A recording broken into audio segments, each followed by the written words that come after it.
ਜਦ ਅੱਜ ਤੋਂ 3 ਸਾਲ ਪਹਿਲਾਂ ਸਰੀ ਦੇ ਗੁਰਦੁਆਰਾ ਸਾਹਿਬ ਦੇ ਪਾਰਕਿੰਗ ਲਾਟ ਦੇ ਵਿੱਚ ਜੋ ਇਹ ਅਲੈਜ ਕੀਤਾ ਜਾਂਦਾ ਹੈ, ਆਰਸੀਐਮਪੀ ਵੀ ਕਹਿੰਦੇ ਆ, ਸਿੱਖ ਤਾਂ ਕਹਿੰਦੇ ਹੀ ਆ ਵੀ ਜਿਹੜੇ 4 ਭਾਰਤੀ ਮੂਲ ਦੇ ਮੁੰਡੇ ਨੌਜਵਾਨ ਹੀ ਸੀਗੇ ਉਹ ਵੀ ਉਹਨਾਂ ਦੇ ਦੁਆਰਾ ਅਸੈਸੀਨੇਟ ਕੀਤਾ ਜਾਂਦਾ ਹੈ ਭਾਈ ਨਿੱਜਰ ਨੂੰ। ਫਿਰ ਉਸ ਤੋਂ ਕੁਝ ਮਹੀਨਿਆਂ ਬਾਅਦ ਕੈਨੇਡਾ ਦਾ ਜਿਹੜਾ ਪ੍ਰਧਾਨ ਮੰਤਰੀ ਆ ਉਹ ਸਦਨ 'ਚ ਖੜ ਕੇ ਕ੍ਰੈਡੀਬਲ ਐਵੀਡੈਂਸ ਦੀ ਗੱਲ ਕਰਦਾ ਜਸਟਿਨ ਟਰੂਡੋ। ਇਹ ਸਾਰੀ ਇੱਕ ਇਨਸੀਡੈਂਟ ਨੇ, ਇਸ ਅਸੈਸੀਨੇਸ਼ਨ ਨੇ ਕਾਫੀ ਰੁੱਖ ਜਿਹੜਾ ਉਹ ਬਦਲਿਆ, ਪੋਲੀਟੀਕਲੀ ਵੀ ਬਹੁਤ ਕੁਝ ਜਿਹੜਾ ਉੱਥੇ ਚੇਂਜ ਹੋਇਆ। ਕਿਵੇਂ ਦੇਖਦੇ ਆ 3 ਸਾਲ ਬਾਅਦ ਆਪਾਂ ਇਸ ਪੂਰੇ ਇਨਸੀਡੈਂਟ? ਉਹਦੀ ਅਸੈਸੀਨੇਸ਼ਨ ਜਿਹੜੀ ਸੀਗੀ ਉਹਨੇ ਕਾਫੀ ਹੱਦ ਤੱਕ ਜਿਹਨੂੰ ਤੁਸੀਂ ਕਹਿ ਸਕਦੇ ਆ ਕਿ ਕਮਿਊਨਿਟੀ ਨੂੰ ਇੱਕ ਵਾਰੀ ਝੰਜੋੜ ਕੇ ਰੱਖਤਾ ਸੀ, ਕਿਉਂਕਿ ਵਿਦਿਨ ਕੈਨੇਡਾ ਤੁਸੀਂ ਦਿਨ ਦਿਹਾੜੇ ਇੱਕ ਗੁਰੂ ਘਰ ਦੇ ਵਿੱਚ ਕਿਸੇ ਦੇ ਅਸੈਸੀਨੇਸ਼ਨ ਹੋ ਜਾਣ ਨੂੰ ਇਹ ਕੋਈ ਛੋਟੀ ਘਟਨਾ ਨਹੀਂ ਸੀ। ਜਸਟਿਨ ਟਰੂਡੋ ਜੋ ਪ੍ਰਾਈਮ ਮਿਨਿਸਟਰ ਸੀਗੇ, ਉਹਨਾਂ ਨੇ ਇਹ ਗੱਲ ਪਾਰਲੀਮੈਂਟ ਦੇ ਵਿੱਚ ਓਪਨਲੀ ਕਹੀ, ਜਿਹਦੇ ਉੱਤੇ ਉਹਨਾਂ ਨੇ ਇੰਡੀਆ ਦੇ ਉੱਤੇ ਸਿੱਧੇ ਨਿਸ਼ਾਨੇ ਸੀ। ਲਗਭਗ ਪਹਿਲੀ ਵਾਰੀ ਇੱਦਾਂ ਹੋਇਆ ਕਿ ਪ੍ਰਾਈਮ ਮਿਨਿਸਟਰ ਨੇ ਓਪਨਲੀ ਪਾਰਲੀਮੈਂਟ ਦੇ ਵਿੱਚ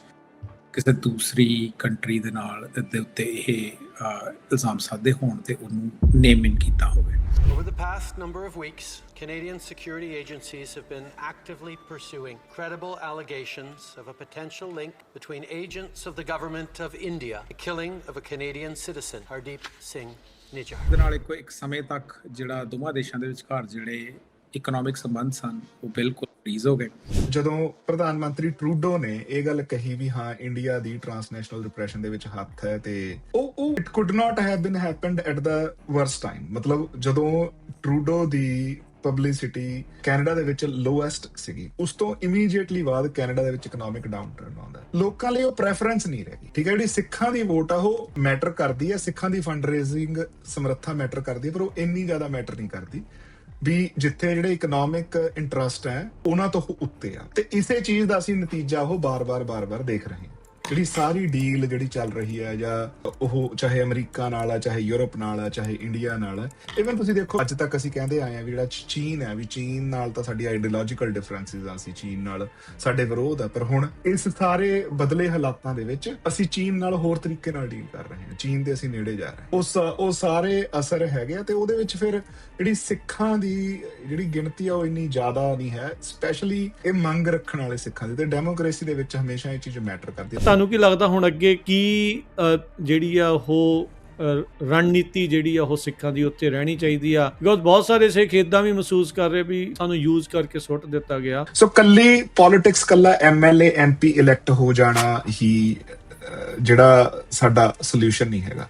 ਇਦਾਂ ਦੀਆਂ ਬਹੁਤ ਜ਼ਿਆਦਾ, ਠੀਕ ਹੈ ਨਾ, CBC ਦਾ ਆਪਣਾ ਬੋਰਡ ਹੈ, MPI ਦਾ ਆਪਣਾ ਬੋਰਡ ਹੈ, ਠੀਕ ਹੈ ਨਾ। ਫਿਰ ਜਿਹੜੀਆਂ ਸਾਡੀਆਂ ਸਕੂਲ ਡਿਸਟ੍ਰਿਕਟਸ ਹੈਗੀਆਂ ਉਹਨਾਂ ਦੇ ਬੋਰਡ ਹੈਗੇ ਆ, ਠੀਕ ਹੈ। ਫਿਰ ਜਿਹੜੀ ਐਡਵੋਕੇਸੀ ਹੈ, ਉਸ ਤੋਂ ਬਾਅਦ ਮੈਂ ਤੁਹਾਨੂੰ ਦੱਸਦਾ ਵੀ ਪੋਲੀਟੀਕਲ ਪਾਰਟੀਜ਼ ਦੀ ਸਿੱਖਾਂ ਬਾਰੇ ਕੀ ਪਰਸੈਪਸ਼ਨ ਹੈ। ਵੀ ਇਹ ਫੰਡ ਰੇਜ਼ਿੰਗ ਬਹੁਤ ਵਧੀਆ ਕਰਦੇ। ਜਦੋਂ ਕਿਸੇ ਵੀ ਪਾਰਟੀ ਨੇ ਫੰਡ ਰੇਜ਼ਿੰਗ ਕਰਨੀ ਹੈ ਤਾਂ ਉਹ ਉਦੋਂ ਸਿੱਖਾਂ ਨੂੰ ਨੇੜੇ ਲਾ ਲੈਂਦੇ ਆ, ਤੇ ਉਹ ਬਿਲਕੁਲ ਜਿਵੇਂ ਨਾ ਐਨ ਰਨ ਡਰਾਈ ਕਰ ਲੈਂਦੇ ਆ। ਸਾਰੀਆਂ ਪਾਰਟੀਆਂ ਇਦਾਂ ਹੀ ਕਰਦੀਆਂ। ਇਹ ਸੈਲਫ ਡਿਫੈਂਸ ਦੇ ਉੱਤੇ ਰੀਸੈਂਟਲੀ ਜਿਹੜੇ ਅਟੈਕ ਆ ਉਹ ਸਟਲਟੀ ਤੋਂ ਵੱਧ ਕੇ ਸ਼ਰੇਆਮ ਜਿਹੜੇ ਹੋਣੇ ਸ਼ੁਰੂ ਹੋ ਗਏ। ਚਾਹੇ ਆਪਾਂ ਉਹ ਇੰਗਲੈਂਡ ਵਾਲਾ ਮਸਲਾ ਜਿਹੜਾ ਉਹ ਦੇਖ ਲਈਏ, ਸਿੱਖਾਂ ਦੇ ਗਾਤਰੇ ਨੂੰ ਜਿਹੜਾ ਸੈਰੀਮੋਨੀਅਲ ਡੈਗਰ ਹਰ ਇੱਕ ਪਾਸੇ ਜਿੱਦਾਂ ਦੀ ਇਹ ਗੱਲ ਉਹ ਚੱਲ ਰਹੀ ਆ। ਕਿ ਜਿੱਥੋਂ ਆਪਾਂ ਸ਼ੁਰੂਆਤ ਕੀਤੀ ਸੀ, ਪਹਿਲਾਂ ਸਿੱਖਾਂ ਨੂੰ ਇੱਕ ਮਿਲੀਟੈਂਟ ਸ਼ੋਅ ਕਰਨਾ ਇਹਨਾਂ ਦੇ ਦੁਆਰਾ ਪ੍ਰੋਪੇਗੈਂਡੇ ਦੇ ਨਾਲ, ਤੇ ਫਿਰ ਉਹਨਾਂ ਦਾ ਜਿਹੜਾ ਗੁਰੂ ਸਾਹਿਬ ਵੱਲੋਂ ਬਖਸ਼ਿਆ ਹੋਇਆ ਆਪਾਂ ਨੂੰ ਸੈਲਫ ਡਿਫੈਂਸ ਦੇ ਲਈ, ਜਾਂ ਜਿਹੜਾ ਕੋਈ ਜ਼ੁਲਮ ਕਰ ਰਿਹਾ ਆ ਉਹਨੂੰ ਰੋਕਣ ਦੇ ਲਈ ਜਿਹੜੇ ਹਥਿਆਰ ਆਪਾਂ ਨੂੰ ਦਿੱਤੇ ਆ, ਵੀ ਉਸ ਨੂੰ ਇਹਨਾਂ ਦੇ ਕੋਲੋਂ ਖੋਹ ਲੈਣਾ। ਇਹ ਇੱਕ ਲੌਂਗ ਟਰਮ ਪਲਾਨ ਦੇ ਵਿੱਚ ਚੱਲ ਰਿਹਾ। ਇਹਨੂੰ ਦੋ ਤਿੰਨ ਪੱਖਾਂ ਤੋਂ ਸੋਚਿਆ ਸਾ। ਪਹਿਲੀ ਤਾਂ ਕੰਮ ਕਰਨ ਦੀ ਇਹ ਲੋੜ ਹੈਗੀ ਹੈ ਕਿ ਜਿਹੜੀ ਮੈਂ ਕਿਹਾ ਆਊਟਰੀਚ, ਉਹ ਤਾਂ ਕਨਸਟੈਂਟਲੀ ਤੁਹਾਡੀ ਹੋਣੀ ਹੀ ਚਾਹੀਦੀ ਹੈ। ਦੂਸਰੀ ਹੈਗੀ ਹੈ ਕਿ ਜਿਹੜਾ ਪੀਸ ਦਾ ਟਾਈਮ ਹੁੰਦਾ ਉਹਦੇ ਵਿੱਚ ਤੁਸੀਂ ਆਪਣੇ ਜਿਹੜਾ ਨੈਰੇਟਿਵ ਨੈਟਵਰਕਸ ਨੇ ਉਹਨਾਂ ਨੂੰ ਕਿੱਦਾਂ ਬਿਲਡ ਕਰਦੇ ਤੇ ਕਿੱਦਾਂ ਆਊਟਰੀਚ ਕਰਦੇ, ਸੋ ਦੈਟ ਜਦੋਂ ਤੁਹਾਨੂੰ ਇਹਨਾਂ ਨੂੰ ਭੰਨਣ ਦਾ ਸਮਾਂ ਹੈ ਤੁਹਾਡੇ ਕੋਲ ਉਹ ਨੈਟਵਰਕ ਹੋਣ। ਤੀਸਰੀ ਚੀਜ਼ ਜਿਹੜੀ ਇਹ ਹੁੰਦੀ ਹੈ ਕਿ ਤੁਹਾਡੇ ਆਪਣੇ ਜਿਹੜੇ ਬਿਲੀਫ ਸਿਸਟਮ ਉਹਨਾਂ ਨੂੰ ਬੜੀ ਕਲੀਅਰਲੀ ਪਹਿਲਾਂ ਤੇ ਆਪ ਸਮਝਣ ਦੀ ਲੋੜ ਹੈ, ਤੇ ਦੂਜਾ ਆਪ ਡਿਫਾਈਨ ਕਰਨ ਦੀ ਲੋੜ ਹੈ। ਤਾਂ ਹਨਾ ਇਕਨੋਮਿਕ ਮਫਾਦ ਜਿਹੜੇ ਆ ਉਹ ਮੋਹਰੇ ਆ ਸਟੇਟਾਂ ਦੇ। ਸਿੱਖਾਂ ਨੂੰ ਇਦਾਂ ਦਾ ਕੀ ਕਰਨਾ ਚਾਹੀਦਾ ਵੀ ਦੇ come out as economic power? Punjabi radio USA, Punjabi TV USA ਦੇ ਉੱਤੇ ਆਪ ਸਭ ਦਾ ਸਵਾਗਤ ਹੈ। ਮੈਂ ਰਾਜਕਨਵੀਰ ਸਿੰਘ, ਪ੍ਰੋਗਰਾਮ ਅਪਡੇਟ ਕੈਨੇਡਾ ਦੇ ਵਿੱਚ ਤੁਹਾਨੂੰ ਜੀ ਆਇਆਂ ਨੂੰ ਆਖਦੇ ਹਾਂ। ਮੇਰੇ ਨਾਲ ਪ੍ਰੋਗਰਾਮ ਦੇ ਵਿੱਚ ਗੱਲਬਾਤ ਕਰਨ ਦੇ ਲਈ ਵੱਖ-ਵੱਖ ਟੌਪਿਕਸ ਦੇ ਉੱਤੇ ਆਪਾਂ ਇਸ ਪ੍ਰੋਗਰਾਮ 'ਚ ਗੱਲਬਾਤ ਕਰਦੇ ਹਾਂ। ਜੁੜ ਚੁੱਕੇ ਨੇ ਅਰਵਿੰਦਰ ਸਿੰਘ ਕੰਗ। ਅਰਵਿੰਦਰ ਕੰਗ ਜੀ, ਜੀ ਆਇਆਂ ਨੂੰ ਸਵਾਗਤ ਹੈ। ਸਤਿ ਸ਼੍ਰੀ ਅਕਾਲ ਜੀ। ਸਤਿ ਸ਼੍ਰੀ ਅਕਾਲ ਜੀ। ਗੁਰਜਸਪਾਲ ਸਿੰਘ ਜੀ, ਸਵਾਗਤ ਹੈ, ਜੀ ਆਇਆਂ ਨੂੰ, ਸਤਿ ਸ਼੍ਰੀ ਅਕਾਲ। ਆਸ਼ਕਰਮੀਰ ਸਿੰਘ, ਅਰਵਿੰਦਰ ਸਿੰਘ ਕੰਗ, ਸਤਿ ਸ਼੍ਰੀ ਅਕਾਲ ਜੀ। ਪੰਜਾਬੀ ਰੇਡੀਓ USA ਸੁਣ ਰਹੇ ਸਾਰੇ ਸਰੋਤਿਆਂ ਨੂੰ, ਦਰਸ਼ਕਾਂ ਨੂੰ ਨਿੱਘੀ ਜੀ ਆਇਆਂ ਨੂੰ ਤੇ ਸਤਿ ਸ਼੍ਰੀ ਅਕਾਲ। ਅੱਜ ਦੇ ਇਸ ਪ੍ਰੋਗਰਾਮ ਦੇ ਵਿੱਚ ਆਪਾਂ ਗੱਲਬਾਤ ਕਰਾਂਗੇ ਕੈਨੇਡਾ ਦੇ ਵਿੱਚ। ਜਿਵੇਂ ਆਪਾਂ ਜਾਣਦੇ ਅੱਜ ਦੇ ਉਹ ਦਿਨ ਆ ਜਦੋਂ ਆਪਾਂ ਤੁਹਾਡੇ ਨਾਲ ਇਹ ਗੱਲ ਕਰ ਰਹੇ 18 ਜੂਨ ਦਾ, ਜਦ ਅੱਜ ਤੋਂ 3 ਸਾਲ ਪਹਿਲਾਂ ਭਾਰਤ ਦੇ ਦੁਆਰਾ ਜਿਹੜੀ ਟਰਾਂਸਨੈਸ਼ਨਲ ਰਿਪਰੈਸ਼ਨ ਦੀ ਜਿਹੜੀ ਚੀਜ਼ ਆ ਉਸ ਨੂੰ ਇੱਕ ਹਿਸਾਬ ਦੇ ਨਾਲ ਉਹ ਸਿਖਰ ਦੇ ਉੱਤੇ ਲੈ ਕੇ ਅਸੈਸੀਨੇਸ਼ਨ ਕੀਤੀ ਭਾਈ ਨਿੱਜਰ ਹੋਣਾ ਦੀ। ਉਸ ਜਿਹੜੀ ਅਸੈਸੀਨੇਸ਼ਨ ਨੇ, ਉਸ ਸ਼ਹਾਦਤ ਨੇ ਕਾਫੀ ਜਿਹੜਾ ਰੁੱਖ ਆ ਕੈਨੇਡਾ ਤੇ ਸਿੱਖਾਂ ਦੇ ਰਿਸ਼ਤਿਆਂ ਦੇ ਵਿੱਚ ਤੇ ਕੈਨੇਡਾ ਤੇ ਭਾਰਤ ਦੇ ਰਿਸ਼ਤਿਆਂ ਦੇ ਵਿੱਚ ਉਸਨੇ ਤਬਦੀਲ ਕੀਤਾ। ਇੱਕ ਦੂਜੇ ਦੇ ਜਿਹੜੇ ਡਿਪਲੋਮੈਟ ਆ ਉਹਨਾਂ ਨੂੰ ਮੁਲਕ ਦੇ ਵਿੱਚੋਂ ਕੱਢਿਆ ਗਿਆ। ਸਿੱਖਾਂ ਨੂੰ ਆਪਣੇ ਨਾਲ ਰਲਾਉਣ ਦੀ ਕੋਸ਼ਿਸ਼ ਵੀ ਜਿਹੜੀ ਆ ਕੈਨੇਡਾ ਦੇ ਦੁਆਰਾ ਕੀਤੀ ਗਈ। ਮੌਜੂਦਾ ਸਥਿਤੀ ਦੇ ਵਿੱਚ ਕੀ ਹਾਲਾਤ ਨੇ, ਕੈਨੇਡਾ ਕੀ ਰੁੱਖ ਰੱਖਦਾ ਆ ਸਿੱਖਾਂ ਨੂੰ ਲੈ ਕੇ, ਉਹ ਚੀਜ਼ਾਂ ਨੂੰ ਲੈ ਕੇ, ਤੇ ਇੱਕ ਓਵਰਆਲ ਪ੍ਰੋਗਰਾਮ ਦੇ ਪਿਛਲੇ ਹਿੱਸੇ 'ਚ ਦੂਜੇ ਹਿੱਸੇ 'ਚ ਆਪਾਂ ਗੱਲਬਾਤ ਕਰਾਂਗੇ ਕੀ ਇਸ ਟਾਈਮ ਜਿਹੜੀਆਂ ਕੋਸ਼ਿਸ਼ਾਂ ਆ ਉਹ ਚੱਲ ਰਹੀਆਂ ਆ ਸਿੱਖਾਂ ਦੇ ਸਿਧਾਂਤਾਂ ਦੇ ਉੱਤੇ, ਕਿਸ ਤਰੀਕੇ ਦੇ ਨਾਲ ਆਪਾਂ ਜੇ ਸ਼ਬਦ ਵਰਤਣਾ ਹੋਵੇ ਵੀ ਅਟੈਕ ਹੋ ਰਿਹਾ, ਜਾਂ ਕਹਿ ਲਓ ਵੀ ਉਹਨਾਂ ਦੇ ਸਿਧਾਂਤਾਂ ਨੂੰ ਬਦਲਣ ਦੇ ਲਈ ਜਾਂ ਲੋਕਾਂ ਦੀ ਸਮਝ ਨੂੰ ਬਦਲਣ ਦੀ ਕਿਸ ਸਟਲ ਤੇ ਸਿੱਧੇ ਤਰੀਕੇ ਦੇ ਨਾਲ ਜਿਹੜੀਆਂ ਕੋਸ਼ਿਸ਼ਾਂ ਜਿਹੜੀਆਂ ਉਹ ਚੱਲ ਰਹੀਆਂ। ਸੋ ਅੱਜ ਦੇ ਜਿਹੜੀ ਪ੍ਰੋਗਰਾਮ ਦੇ ਵਿੱਚ ਇਹ ਗੱਲਬਾਤ ਜਿਹੜੀ ਉਹ ਕਰਾਂਗੇ। ਸ਼ੁਰੂਆਤ ਕਰਦੇ ਹਾਂ ਅਰਵਿੰਦਰ ਸਿੰਘ ਜੀ ਤੁਹਾਡੇ ਨਾਲ ਵੀ ਜਦ ਅੱਜ ਤੋਂ 3 ਸਾਲ ਪਹਿਲਾਂ ਜੂਨ 18 2023 ਨੂੰ ਸਰੀ ਦੇ ਗੁਰਦੁਆਰਾ ਸਾਹਿਬ ਦੇ ਪਾਰਕਿੰਗ ਲਾਟ ਦੇ ਵਿੱਚ ਜੋ ਇਹ ਅਲੈਜ ਕੀਤਾ ਜਾਂਦਾ ਹੈ, RCMP ਵੀ ਕਹਿੰਦੇ ਆ, ਸਿੱਖ ਤਾਂ ਕਹਿੰਦੇ ਹੀ ਆ ਵੀ ਜਿਹੜੇ 4 ਭਾਰਤੀ ਮੂਲ ਦੇ ਮੁੰਡੇ ਨੌਜਵਾਨ ਹੀ ਸੀਗੇ ਉਹ ਵੀ ਉਹਨਾਂ ਦੇ ਦੁਆਰਾ ਅਸੈਸੀਨੇਟ ਕੀਤਾ ਜਾਂਦਾ ਹੈ ਭਾਈ ਨਿੱਜਰ ਨੂੰ। ਫਿਰ ਉਸ ਤੋਂ ਕੁਛ ਮਹੀਨਿਆਂ ਬਾਅਦ ਕੈਨੇਡਾ ਦਾ ਜਿਹੜਾ ਪ੍ਰਧਾਨ ਮੰਤਰੀ ਆ ਉਹ ਸਦਨ 'ਚ ਖੜ ਕੇ ਕ੍ਰੈਡੀਬਲ ਐਵੀਡੈਂਸ ਦੀ ਗੱਲ ਕਰਦਾ ਹੈ, ਜਸਟਿਨ ਟਰੂਡੋ। ਇਹ ਸਾਰੀ ਇੱਕ ਇਨਸੀਡੈਂਟ ਨੇ, ਇਸ ਅਸੈਸੀਨੇਸ਼ਨ ਨੇ ਕਾਫੀ ਰੁੱਖ ਜਿਹੜਾ ਉਹ ਬਦਲਿਆ, ਪੋਲੀਟੀਕਲੀ ਵੀ ਬਹੁਤ ਕੁਛ ਜਿਹੜਾ ਉੱਥੇ ਚੇਂਜ ਹੋਇਆ। ਕਿਵੇਂ ਦੇਖਦੇ ਹਾਂ 3 ਸਾਲ ਬਾਅਦ ਆਪਾਂ ਇਸ ਪੂਰੇ ਇਨਸੀਡੈਂਟ? ਹਾਂਜੀ, ਮੈਨੂੰ ਇਹ ਲੱਗਦਾ ਕਿ ਜਿਹੜਾ ਇਹ ਮੂਮੈਂਟ ਸੀਗਾ 18 ਜੂਨ 2023 ਨੂੰ ਜਿਹੜੀ ਹਰਦੀਪ ਸਿੰਘ ਨਿੱਜਰ ਜੋ ਕਿ ਗੁਰੂ ਨਾਨਕ ਸਿੰਘ ਗੁਰਦੁਆਰਾ ਸਕਾਟ ਰੋਡ ਤੇ ਹੈਗਾ ਤੇ ਸਰੀ ਦੇ 2 ਮੇਜਰ ਗੁਰਦੁਆਰਿਆਂ ਚੋਂ ਇੱਕ ਗੁਰਦੁਆਰਾ ਹੈਗਾ, ਉਹਦੀ ਅਸੈਸੀਨੇਸ਼ਨ ਜਿਹੜੀ ਸੀਗੀ ਉਹਨੇ ਕਾਫੀ ਹੱਦ ਤੱਕ ਜਿਹਨੂੰ ਤੁਸੀਂ ਕਹਿ ਸਕਦੇ ਆ ਕਿ ਕਮਿਊਨਿਟੀ ਨੂੰ ਇੱਕ ਵਾਰੀ ਝੰਜੋੜ ਕੇ ਰੱਖਤਾ ਸੀ। ਕਿਉਂਕਿ ਵਿਦਿਨ ਕੈਨੇਡਾ ਤੁਸੀਂ ਦਿਨ ਦਿਹਾੜੇ ਇੱਕ ਗੁਰੂ ਘਰ ਦੇ ਵਿੱਚ ਕਿਸੇ ਦੇ ਅਸੈਸੀਨੇਸ਼ਨ ਹੋ ਜਾਣ ਨੂੰ ਇਹ ਕੋਈ ਛੋਟੀ ਘਟਨਾ ਨਹੀਂ ਸੀ। ਉਸ ਸਾਰੇ ਤੋਂ ਬਾਅਦ RCMP ਦੀ ਆਪਣੀ ਇਨਵੈਸਟੀਗੇਸ਼ਨ ਜਿਹੜੀ ਸੀਗੀ ਓਪਨ ਹੋਈ। ਜਿਹੜੀ ਆਪਣਾ ਜਸਟਿਨ ਟਰੂਡੋ ਜੋ ਪ੍ਰਾਈਮ ਮਿਨਿਸਟਰ ਸੀਗੇ ਉਹਨਾਂ ਨੇ ਇਹ ਗੱਲ ਪਾਰਲੀਮੈਂਟ ਦੇ ਵਿੱਚ ਓਪਨਲੀ ਕਹੀ, ਜਿਹਦੇ ਉੱਤੇ ਉਹਨਾਂ ਨੇ ਇੰਡੀਆ ਦੇ ਉੱਤੇ ਸਿੱਧੇ ਨਿਸ਼ਾਨੇ ਸਿੱਧੇ ਉਹਨਾਂ ਦੇ ਕਿਹਾ ਕਿ ਸਾਡੇ ਕੋਲ ਕ੍ਰੈਡੀਬਲ ਐਵੀਡੈਂਸ ਨੇ।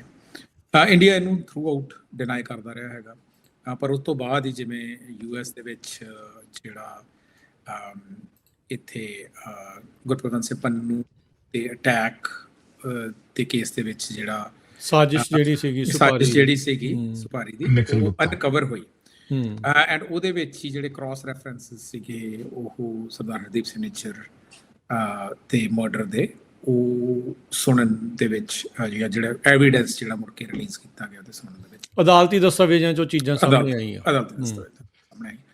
ਸੋ ਮੈਨੂੰ ਲੱਗਦਾ ਕਿ ਉਹ ਜਿਹੜਾ ਉਸਨੇ ਜਿਹੜੀ ਫਿਰ it was a watershed movement in Canadian politics.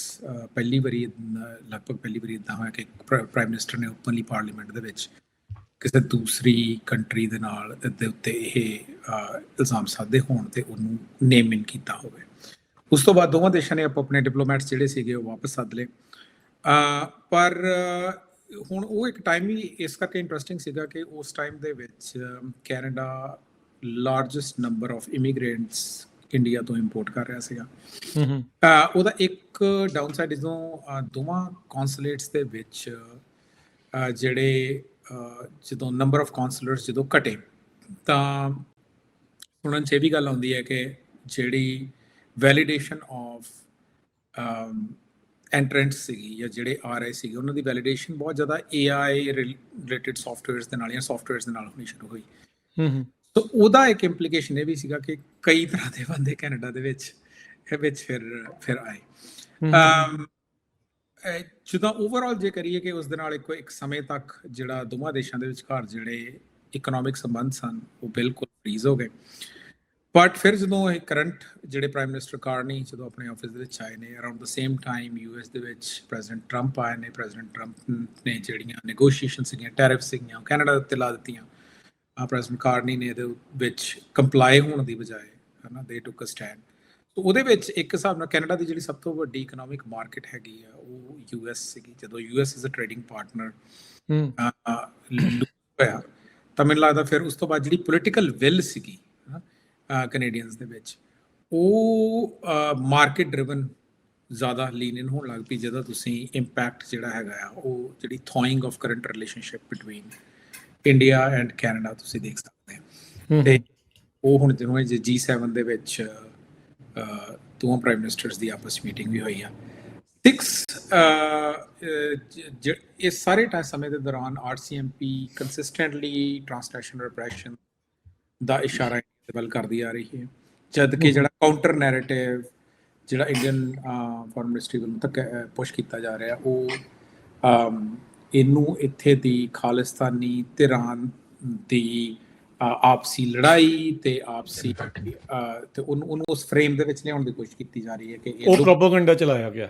ਇਹ ਹਾਂਜੀ ਇਹ ਸੋ ਇਹ ਸਾਰੇ ਦੇ ਵਿੱਚ ਮਤਲਬ ਮੈਨੂੰ ਲੱਗਦਾ ਕਿ ਜਿਹੜੇ ਕੈਨੇਡਾ ਬੈਠੇ ਸਿੱਖ ਨੇ ਉਹਨਾਂ ਵਿੱਚ ਵੀ ਕਈ ਤਰ੍ਹਾਂ ਦੇ ਜਿੱਦਾਂ ਡਾਇਵਰਸਿਟੀ ਆਫ ਥਾਟ ਆ ਤੇ ਵੱਖਰੀਆਂ ਇੰਸਟੈਂਸਿਸ ਨੇ ਜਿੱਥੇ ਉਹ ਖੜੇ ਨੇ। ਜਿਹੜੇ ਸਿੱਖ ਤਾਂ ਖਾਲਿਸਤਾਨੀ ਪ੍ਰਿੰਸੀਪਲਸ ਦੇ ਉੱਤੇ ਜਾਂ ਉਹਨੂੰ ਸਪੋਰਟ ਦੇ ਵਿੱਚ ਖੜੇ ਨੇ, ਉਹ ਉਹਨਾਂ ਨੂੰ, ਜਾਂ ਜਿਹੜੇ ਉੱਥੇ ਨਹੀਂ ਵੀ ਖੜੇ ਪਰ ਜਿਨ੍ਹਾਂ ਨੂੰ ਲੱਗਦਾ ਕਿ ਕੈਨੇਡਾ ਦੇ ਸਿੱਖਾਂ ਦੇ ਵਿੱਚ ਕਿਸੇ ਵੀ ਹੋਰ ਕੈਨੇਡੀਅਨ ਸਿਟੀਜ਼ਨਸ ਜਿਹੜੇ ਨੇ ਉਹਨਾਂ ਦੀ ਸੈਂਕਟਿਟੀ ਜਿਹੜੀ ਉਹਨੂੰ ਓਵਰਲੁੱਕ ਕਰਕੇ ਤੇ ਫਿਰ ਟ੍ਰੇਡਿੰਗ ਹੋ ਰਹੀ ਹੈ। ਪਰ ਜਿਹੜੇ ਇੱਥੇ ਦੀ ਕਮਿਊਨਿਟੀ ਜਿਹੜੀ ਕੰਸਿਸਟੈਂਟਲੀ ਇੰਡੀਆ ਦੇ ਨਾਲ ਠੀਕ ਸੰਬੰਧ ਚਾਹੁੰਦੀ ਆ, ਉਹਨਾਂ ਨੂੰ ਇਹ ਲੱਗ ਰਿਹਾ ਹੈ ਕਿ ਨਹੀਂ ਇਹ ਨੋਰਮਲਾਈਜ਼ ਹੋਣੇ ਚਾਹੀਦੇ ਨੇ। ਸੋ ਮੈਨੂੰ ਲੱਗਦਾ ਓਵਰਆਲ ਇਹ ਇਮੀਗ੍ਰੈਂਟਸ ਜਾਂ ਡਾਇਸਪੋਰਾ ਦੀ ਇਹ ਦੋਵਾਂ ਦੰਦਾਂ ਵਾਲਾ ਦੈਂਤ ਹੀ ਤੁਸੀਂ ਇਹਨੂੰ ਕਹਿ ਸਕਦੇ ਆ ਕੰਸਿਸਟੈਂਟਲੀ ਹੁੰਦਾ ਵੀ ਜਿਹਦੇ ਵਿੱਚ ਇੱਕ ਜਿਹੜੀ ਡਾਇਸਪੋਰਾ ਕਮਿਊਨਿਟੀ ਆ ਉਹ ਆਪਣਾ ਐਕਸੈਸ ਵੀ ਲੂਜ਼ ਨਹੀਂ ਕਰਨਾ ਚਾਹੁੰਦੀ, ਜਿਹਦੇ ਵਿੱਚ ਵੀਜ਼ਾ ਪੋਲਿਟਿਕਸ ਕੰਪਲੀਟਲੀ ਅਸੀਂ ਦੇਖਿਆ ਉਹਦਾ ਟੂਲ ਦੇ ਤੌਰ ਤੇ ਵਰਤੀ ਜਾਂਦੀ ਹੈ। ਤੇ ਦੂਜੇ ਬੰਨੇ ਮੈਨੂੰ ਲੱਗਦਾ ਕੈਨੇਡਾ ਦੇ ਵਿੱਚ ਵੀ ਜਿਹੜੀ ਪੋਲੀਟੀਕਲ ਵਿਲ ਆ ਉਹ ਚੇਂਜ ਹੋ ਰਹੀ ਹੈ। ਗੁਰਜਸਪਾਲ ਸਿੰਘ ਕਿਵੇਂ ਦੇਖਦੇ ਆਫਟਰ 3 years ਇਹ ਸਾਰੀਆਂ ਜਿਹੜੀਆਂ ਚੀਜ਼ਾਂ ਨੂੰ? ਤੇ ਨਾਲ ਮੈਂ ਇਹਦੇ ਵਿੱਚ ਐਡ ਇਹ ਕਰਨਾ ਚਾਹੁੰਦਾ ਵੀ ਕੀ ਲੱਗਦਾ ਟ੍ਰਾਂਸਨੈਸ਼ਨਲ ਰਿਪਰੈਸ਼ਨ ਤੇ ਕਦੀ ਉੱਥੇ ਠੱਲ ਪੈ ਸਕਦੀ ਹੈ ਜਾਂ ਉਹਦੇ ਵਿੱਚ ਕੋਈ ਚੇਂਜ ਆਊ? ਸੋ ਭਾਜੀ ਨੇ ਦੇਖੋ ਉਹਨੂੰ ਸਮਰਾਈਜ਼ ਤਾਂ ਰਾਜਕਰਮਵੀਰ ਸਿੰਘ ਕਰਤਾ ਵੀ ਜਿਹੜੀ ਕੈਨੇਡਾ ਦੀ ਜਿਹੜੀ ਸਰਕਾਰ ਹੈ, ਕਾਰਨੀ ਗਵਰਨਮੈਂਟ ਆਉਣ ਦੇ ਨਾਲ ਬਿਲਕੁਲ ਹੀ ਉਹਨਾਂ ਨੇ ਇੱਕੋਦਮ ਪ੍ਰਾਇਓਰਿਟੀਜ਼ ਦਾ ਸਵਿਚ ਵੱਜਿਆ। ਦੂਜੇ ਪਾਸੇ US ਦੀਆਂ ਜਿਹੜੀਆਂ ਪਾਲਿਸੀਜ਼ ਚੇਂਜ ਹੋਣ ਨਾਲ ਜਿਹੜੀ ਮਾਰਕੀਟ ਦੀ ਐਕਸੈਸ ਉਹਨਾਂ ਨੂੰ ਚਾਹੀਦੀ ਸੀਗੀ ਉਹਦਾ ਪਿਆ।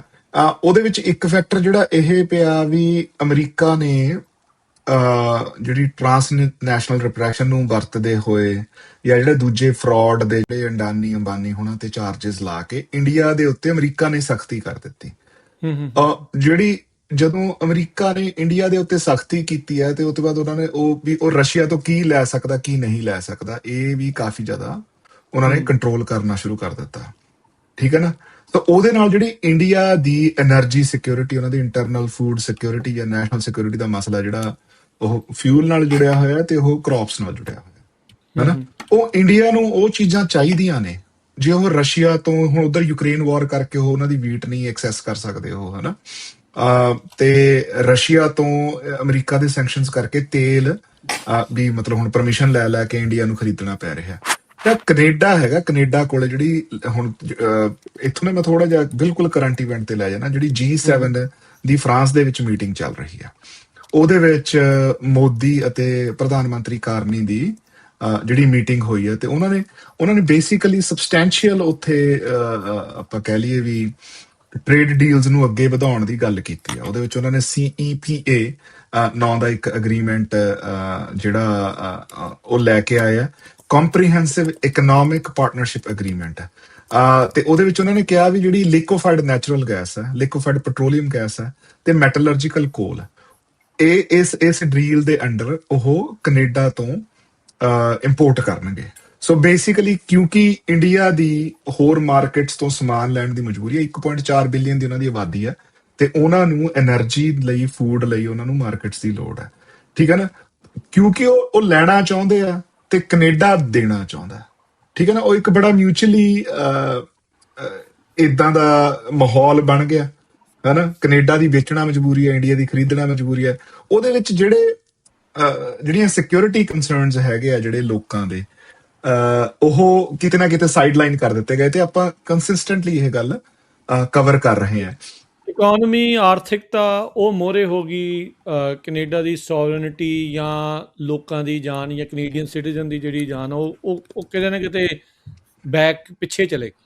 ਸੋ ਇਹ ਅਕਸਰ ਹੀ ਮੈਨੂੰ ਲੱਗਦਾ ਵੀ ਇਹ ਇਕੱਲੇ ਕੈਨੇਡਾ ਦੀ ਗੱਲ ਨਹੀਂ ਹੈ, ਇਹ ਸਾਰੀਆਂ ਨੇਸ਼ਨ ਸਟੇਟਸ ਇਸੇ ਤਰੀਕੇ ਨਾਲ ਕੰਮ ਕਰਦੀਆਂ, ਠੀਕ ਹੈ ਨਾ। ਵੀ ਜਿਹੜਾ ਹਾਂ ਵੀ ਜੇ ਉਹਨਾਂ ਨੇ ਕੋਈ ਮੁੱਦਾ ਬਣਾਉਣਾ ਹੋਵੇ ਤਾਂ ਉਹ ਮੁੱਦਾ ਬਣ ਜਾਂਦਾ, ਅਦਰਵਾਈਜ਼ ਤਾਂ ਮਤਲਬ ਤੁਸੀਂ ਦੇਖੋ ਵੀ ਆਪਣੇ ਕਈ ਵਾਰੀ ਜਿਹੜੇ ਇਹਨਾਂ ਦੇ ਅਮਰੀਕਾ ਨੇ ਹੁਣ ਇਰਾਨ ਡੀਲ ਦੇ ਵਿੱਚ ਤੁਸੀਂ ਦੇਖੋ ਕੀ ਕਰਿਆ, ਵੀ ਜਿੱਥੇ ਉਹਨਾਂ ਦੇ ਆਪਣੇ ਇੰਟਰਸਟ ਦੀ ਗੱਲ ਆਈ ਵੀ ਕਿੱਥੇ ਇਰਾਨ ਸਭ ਤੋਂ ਵੱਡਾ ਦੁਸ਼ਮਣ ਆ, ਪਰ ਜਦੋਂ ਸਟ੍ਰੇਟ ਆਫ ਹਰਮੂਜ਼ ਕਰਕੇ ਅਮਰੀਕਾ ਨੂੰ ਇਕਨੋਮਿਕ ਉਹਦੀ ਇੰਪੈਕਟ ਝੱਲਣਾ ਪਿਆ। ਸਿਰਫ ਹੁਣ ਇਹ ਥੋੜੀ ਆ ਵੀ ਜੰਗੀ ਲੈਵਲ ਤੇ, ਜਾਂ ਕਿਉਂਕਿ ਅਮਰੀਕਾ ਦੇ 16 ਫੌਜੀ ਜਿਹੜੇ ਉਹਦੇ ਵਿੱਚ ਮਰ ਗਏ, ਉਹਦੇ ਕਰਕੇ ਇਹ ਚੀਜ਼ ਹੋਣੀ ਪਈ। ਜਿਹੜਾ ਸਟ੍ਰੇਟ ਆਫ ਹਰਮੂਜ਼ ਦਾ ਜਿਹੜਾ ਇਕਨੋਮਿਕ ਇੰਪੈਕਟ ਹੈ ਨਾ, ਤੇ ਉਸ ਤੋਂ ਬਾਅਦ ਫਿਰ ਓਬਵੀਅਸਲੀ ਜਿਹੜੀ ਇੰਟਰਨਲ ਪੋਲਿਟਿਕਸ ਹੈ, ਵੀ ਇੰਟਰਨਲੀ ਜਿਹੜੀ ਲੋਕਾਂ ਦੀ ਜਿਹੜੀ ਉਹਨਾਂ ਦਾ ਇਮੋਸ਼ਨ ਸਰਕਾਰ ਨੂੰ ਕਿਸ ਪਾਸੇ ਤੱਕ ਰਿਹਾ ਹੈ ਨਾ। ਜਿਹੜਾ ਰਿਪਬਲਿਕਨ ਵੋਟਰ ਬੇਸ ਆ ਉਹ ਅਮਰੀਕਾ ਨੂੰ ਕਹਿ ਰਿਹਾ। ਸਿਮਿਲਰਲੀ ਜਿਹੜਾ ਕੈਨੇਡਾ ਦੇ ਵਿੱਚ, ਇੱਕ ਤਾਂ ਆਪਾਂ ਪਹਿਲਾਂ ਸ਼ਾਇਦ ਇਹ ਗੱਲ ਕੀਤੀ ਹੈ ਵੀ ਜਿਹੜਾ ਜਦੋਂ ਪ੍ਰਧਾਨ ਮੰਤਰੀ ਟਰੂਡੋ ਨੇ ਇਹ ਗੱਲ ਕਹੀ ਵੀ ਹਾਂ ਇੰਡੀਆ ਦੀ ਟ੍ਰਾਂਸਨੈਸ਼ਨਲ ਰਿਪਰੈਸ਼ਨ ਦੇ ਵਿੱਚ ਹੱਥ ਹੈ ਤੇ ਉਹ ਹੈ, ਉਹ ਹਨਾ, ਉਹ it could not have been happened at the worst time. ਮਤਲਬ ਜਦੋਂ ਟਰੂਡੋ ਦੀ ਪਬਲਿਸਿਟੀ ਕੈਨੇਡਾ ਦੇ ਵਿੱਚ ਲੋਐਸਟ ਸੀਗੀ, ਉਸ ਤੋਂ ਇਮੀਡੀਏਟਲੀ ਬਾਅਦ ਕੈਨੇਡਾ ਦੇ ਵਿੱਚ ਇਕਨੋਮਿਕ ਡਾਊਨ ਟਰਨ ਆਉਂਦਾ, ਲੋਕਾਂ ਲਈ ਉਹ ਪ੍ਰੈਫਰੈਂਸ ਨਹੀਂ ਰਹਿ ਗਈ, ਠੀਕ ਹੈ। ਜਿਹੜੀ ਸਿੱਖਾਂ ਦੀ ਵੋਟ ਆ ਉਹ ਮੈਟਰ ਕਰਦੀ ਹੈ, ਸਿੱਖਾਂ ਦੀ ਫੰਡ ਰੇਜ਼ਿੰਗ ਸਮਰੱਥਾ ਮੈਟਰ ਕਰਦੀ ਹੈ, ਪਰ ਉਹ ਇੰਨੀ ਜ਼ਿਆਦਾ ਮੈਟਰ ਨਹੀਂ ਕਰਦੀ ਵੀ ਜਿੱਥੇ ਜਿਹੜੇ ਇਕਨੋਮਿਕ ਇੰਟਰਸਟ ਹੈ ਉਹਨਾਂ ਤੋਂ ਉੱਤੇ ਆਵੇ। ਤੇ ਇਸੇ ਚੀਜ਼ ਦਾ ਅਸੀਂ ਨਤੀਜਾ ਉਹ ਬਾਰ-ਬਾਰ ਦੇਖ ਰਹੇ ਹਾਂ। ਜਿਹੜੀ ਸਾਰੀ ਡੀਲ ਜਿਹੜੀ ਚੱਲ ਰਹੀ ਹੈ, ਜਾਂ ਉਹ ਚਾਹੇ ਅਮਰੀਕਾ ਨਾਲ ਆ, ਚਾਹੇ ਯੂਰਪ ਨਾਲ ਆ, ਚਾਹੇ ਇੰਡੀਆ ਨਾਲ ਆ, ਇਵਨ ਤੁਸੀਂ ਦੇਖੋ ਵੀ ਹੁਣ ਜਿਹੜੀ ਮਤਲਬ ਚਾਈਨਾ ਨਾਲ ਕੈਨੇਡਾ, ਵੀ ਅੱਜ ਤੱਕ ਅਸੀਂ ਕਹਿੰਦੇ ਆਏ ਆ ਵੀ ਜਿਹੜਾ ਚੀਨ ਹੈ, ਵੀ ਚੀਨ ਨਾਲ ਤਾਂ ਸਾਡੀ ਆਈਡੀਓਲੋਜੀਕਲ ਡਿਫਰੈਂਸਿਸ ਆ, ਅਸੀਂ ਚੀਨ ਨਾਲ ਸਾਡੇ ਵਿਰੋਧ ਆ, ਪਰ ਹੁਣ ਇਸ ਸਾਰੇ ਬਦਲੇ ਹਾਲਾਤਾਂ ਦੇ ਵਿੱਚ ਅਸੀਂ ਚੀਨ ਨਾਲ ਹੋਰ ਤਰੀਕੇ ਨਾਲ ਡੀਲ ਕਰ ਰਹੇ ਹਾਂ, ਚੀਨ ਦੇ ਅਸੀਂ ਨੇੜੇ ਜਾ ਰਹੇ ਹਾਂ, ਹਨਾ। ਉਹ ਸਾਰੇ ਅਸਰ ਹੈਗੇ ਆ, ਤੇ ਉਹਦੇ ਵਿੱਚ ਫਿਰ ਜਿਹੜੀ ਸਿੱਖਾਂ ਦੀ ਜਿਹੜੀ ਗਿਣਤੀ ਆ ਉਹ ਇੰਨੀ ਜ਼ਿਆਦਾ ਨਹੀਂ ਹੈ, ਸਪੈਸ਼ਲੀ ਇਹ ਮੰਗ ਰੱਖਣ ਵਾਲੇ ਸਿੱਖਾਂ ਦੀ। ਤੇ ਡੈਮੋਕ੍ਰੇਸੀ ਦੇ ਵਿੱਚ ਹਮੇਸ਼ਾ ਇਹ ਚੀਜ਼ ਮੈਟਰ ਕਰਦੀ ਹੈ, ਲੋਕਾਂ ਦਾ ਓਪੀਨੀਅਨ ਮੈਟਰ ਕਰਦਾ। ਹਾਂਜੀ ਰਵਿੰਦਰ ਭਾਜੀ। ਹਾਂਜੀ, ਸੋ ਮੈਂ ਇਹਦੇ ਵਿੱਚ ਇਹ ਵੀ ਗੱਲ ਐਡ ਕਰਨੀ ਚਾਹਾਂਗਾ ਕਿ ਜਿਹੜਾ ਇੱਕ ਇਸ ਕੈਨੇਡੀਅਨ ਪੋਲਿਟਿਕਸ ਦੇ ਵਿੱਚ ਜਿਹੜੀ ਇੰਟਰਸਟਿੰਗ ਚੀਜ਼ ਦੇਖਣ ਵਾਲੀ ਆ ਉਹ ਇਹ ਆ ਕਿ ਜਿਹੜੀ relationship with Indian politics, specially ਜਿਹੜੀ ਕਰੰਟ ਬੀਜੇਪੀ ਗਵਰਨਮੈਂਟ ਆ, ਉਹਦੇ ਵਿੱਚ ਜਿਹੜਾ ਚੇਂਜ ਆਉਣਾ, ਜਿਹੜੀ ਪੁਰਾਣੀ ਫੋਰ ਐਗਜ਼ਾਮਪਲ ਜਿਹੜੇ ਸਟੀਵਨ ਹਾਰਪਰ ਜਿਹੜੇ ਪਹਿਲੇ ਕੰਜ਼ਰਵੇਟਿਵ ਪ੍ਰਾਈਮ ਮਿਨਿਸਟਰ ਰਹੇ ਆ, ਉਹ ਬੜੇ ਲੰਮੇ ਸਮੇਂ ਤੋਂ ਇੰਡੀਆ ਦੇ ਬਹੁਤ ਕੋਰ ਸਪੋਰਟਰ ਰਹੇ ਆ, ਹੈ ਨਾ। And as a matter of fact ਜਦੋਂ ਆਪਣੇ ਪ੍ਰਾਈਮ ਮਿਨਿਸਟਰ ਆਫਿਸ ਤੋਂ ਉਹਨੂੰ ਛੱਡ ਦਿੱਤਾ, ਉਸ ਤੋਂ ਬਾਅਦ ਉਹਨਾਂ ਦੀ ਫਰਮ ਸੀਗੀ ਹਾਰਪਰ ਐਂਡ ਐਸੋਸੀਏਟਸ, ਉਹਨਾਂ ਦੇ ਲਈ so India was one of the clients, ਜਿਹਦੇ ਵਿੱਚ ਇੰਡੀਆ ਵਿੱਚ ਇੱਧਰੋਂ ਸਸਕੈਚੁਅਨ ਦੀਆਂ ਜਿਹੜੀਆਂ ਦਾਲਾਂ ਸੀਗੀਆਂ ਉਹਨਾਂ ਦੇ ਟ੍ਰੇਡ ਨੂੰ ਵਧਾਵਾ ਦੇਣ ਦੇ ਲਈ। As an matter of fact Shuv Majumdar ਜਿਹੜੇ ਕੈਲਗਰੀ ਤੋਂ MP ਨੇ, ਉਹ ਹਾਰਪਰ ਐਂਡ ਐਸੋਸੀਏਟਸ ਦੇ ਵਿੱਚ ਉੱਚੇ ਪੱਧਰ ਤੇ ਕੰਮ ਕਰਦੇ ਰਹੇ ਆ, ਤੇ ਨਾਲ ਦੀ ਨਾਲ ਉਹ US ਬੇਸਡ ਐਟਲਸ ਕਰਕੇ ਇੱਕ ਆਰਗੇਨਾਈਜੇਸ਼ਨ ਹੈਗੀ ਆ ਜਿਹੜੀ right wing think tank politics ਨੂੰ ਸਪੋਰਟ ਕਰਦੀ ਹੈ, ਉਹਦੇ ਵਿੱਚ ਉਹ ਕੰਮ ਕਰਦੇ ਰਹੇ। ਸੋ ਜਿਹੜੀਆਂ ਕਲੋਜ਼ ਟੂ ਇੰਡੀਆ ਟਾਈਜ਼ ਸੀਗੀਆਂ, ਹੈ ਨਾ, ਉਹ ਐਕਸਪੈਕਟਡ ਸੀਗਾ ਕਿ ਜੇ ਇੱਥੇ ਕੰਜ਼ਰਵੇਟਿਵ ਗਵਰਨਮੈਂਟ ਆਉਂਦੀ ਤਾਂ ਈਦਰ ਵੇਜ਼ ਉਹ ਜਿਹੜਾ ਰਿਲੇਸ਼ਨਸ਼ਿਪ ਸੀਗਾ ਮੈਨੂੰ ਲੱਗਦਾ ਉਹ ਡਿਫਰੈਂਟ ਹੋਣਾ ਸੀਗਾ, and that is what lot of the Indian politics was banking on. ਜਿਹੜੀ ਇੱਥੇ ਜਦੋਂ ਲਿਬਰਲ ਗਵਰਨਮੈਂਟ ਆਈ ਆ ਤਾਂ ਦੈਟ ਵਾਜ਼ ਅ ਸਰਪ੍ਰਾਈਜ਼ ਬਿਲਕੁਲ ਐਂਡ ਮੂਵਮੈਂਟ ਦੇ ਉੱਤੇ ਮੈਨੂੰ ਲੱਗਦਾ ਕਿ ਜਿਹੜੀ ਬੈਕਲੈਸ਼ ਸੀਗੀ ਅਗੇਂਸਟ ਪ੍ਰੈਜ਼ੀਡੈਂਟ ਟਰੰਪ ਦੀਆਂ ਜਿਹੜੀਆਂ ਪਰਸੈਪਸ਼ਨ ਸੀਗੀ ਇੱਥੇ ਕੈਨੇਡਾ, ਉਹਦੇ ਕਰਕੇ ਲਾਸਟ ਕੁਝ ਵੀਕਾਂ ਦੇ ਵਿੱਚ ਹੀ ਇੱਥੇ ਜਿਹੜੀ ਪੋਲੀਟੀਕਲ ਗੇਮ ਸੀਗੀ ਉਹ ਚੇਂਜ ਹੋ ਗਈ ਤੇ ਉਹਦੇ ਵਿੱਚ ਇੱਕ liberal government came to power. So ਇਸ ਸਾਰੇ ਦੇ ਵਿੱਚ ਪਿਛਲੇ 3 ਸਾਲਾਂ 'ਚ ਆਬਜ਼ਰਵ ਕਰਨ ਵਾਲਾ ਬੜਾ ਇੰਟਰਸਟਿੰਗ ਚੀਜ਼ ਆ ਕਿ ਕਿੱਦਾਂ ਜਿਹੜੀਆਂ ਲਿਬਰਲ ਪਾਲਿਸੀਜ਼ ਸੀਗੀਆਂ ਜਾਂ ਲਿਬਰਲ ਆਊਟਲੁੱਕ ਸੀਗਾ, ਲਿਬਰਲ ਪਾਰਟੀ ਦਾ ਆਊਟਲੁੱਕ ਸੀਗਾ, ਉਹਨਾਂ ਨੇ ਟ੍ਰੇਡ ਦੇ ਕਰਕੇ ਕਿੱਦਾਂ ਉਹ ਕੰਜ਼ਰਵੇਟਿਵ ਪਾਰਟੀ ਵਾਲਾ ਜਿਹੜਾ ਆਊਟਲੁੱਕ ਸੀਗਾ ਉਹ ਸੌਰਟ ਆਫ ਅਡਾਪਟ ਕਰ ਲਿਆ in terms of foreign relationship to India. But ਜਿਹੜੀ ਗੁਰਜਸਪਾਲ ਹੁਣਾਂ ਨੇ ਗੱਲ ਕਰ ਰਹੀ ਹੈ ਕਿ ਕੰਟਰੀਜ਼ ਜਾਂ ਨੇਸ਼ਨਸ ਦਾ ਜਾਂ ਡਿਪਲੋਮੇਸੀ ਦੇ ਵਿੱਚ ਉਹ ਕਹਿੰਦੇ ਕਿ ਦੇਰ ਇਜ਼ ਨੋ ਐਬਸੋਲੂਟ ਕੋਈ ਵੀ ਸੈਟ ਇਨ ਸਟਾਂਸ ਨਹੀਂ ਹੁੰਦਾ ਉਹਦਾ। ਤੁਸੀਂ ਇੱਕ ਪ੍ਰਾਈਮ ਐਗਜ਼ਾਮਪਲ ਤੁਸੀਂ ਈਰਾਨ ਤੇ ਜਿਹੜੀ US ਦੀ ਹੈ ਉਹਦੇ 'ਚ ਦੇਖ ਸਕਦੇ, ਜਿੱਥੇ ਪ੍ਰੈਜ਼ੀਡੈਂਟ ਟਰੰਪ ਪਹਿਲਾਂ ਕਹਿੰਦੇ ਸੀ ਕਿ ਵਿਦਆਊਟ ਕੰਪਲੀਟ ਓਬਲੇਟੇਡ ਹੈ ਨਾ, ਮਤਲਬ ਕੰਪਲੀਟ ਓਬਲਿਟਰੇਸ਼ਨ ਆਫ ਸਿਵਲਾਈਜੇਸ਼ਨ ਖਤਮ ਕਰ ਦੇਣੀ ਹੈ, ਸਿਵਲਾਈਜੇਸ਼ਨ ਖਤਮ ਕਰਨ ਦੀ ਸੀਗੀ। ਤੇ ਘੱਟੋ ਘੱਟ ਉਹਨਾਂ ਨੇ ਇਹ ਕਿਹਾ ਸੀਗਾ ਕਿ ਨਿਊਕਲੀਅਰ ਤੇ ਜਿਹੜੇ ਆਰਸਨਲ ਹੈਗੇ ਨੇ ਉਹਨਾਂ ਕੋਲ ਮਿਜ਼ਾਈਲਸ ਦੇ, ਉਹਨਾਂ ਤੋਂ ਬਿਨਾਂ ਟ੍ਰੀਟੀ ਨਹੀਂ ਹੋਊਗੀ। But in the and I think the treaty is there, so there is nothing absolute in politics.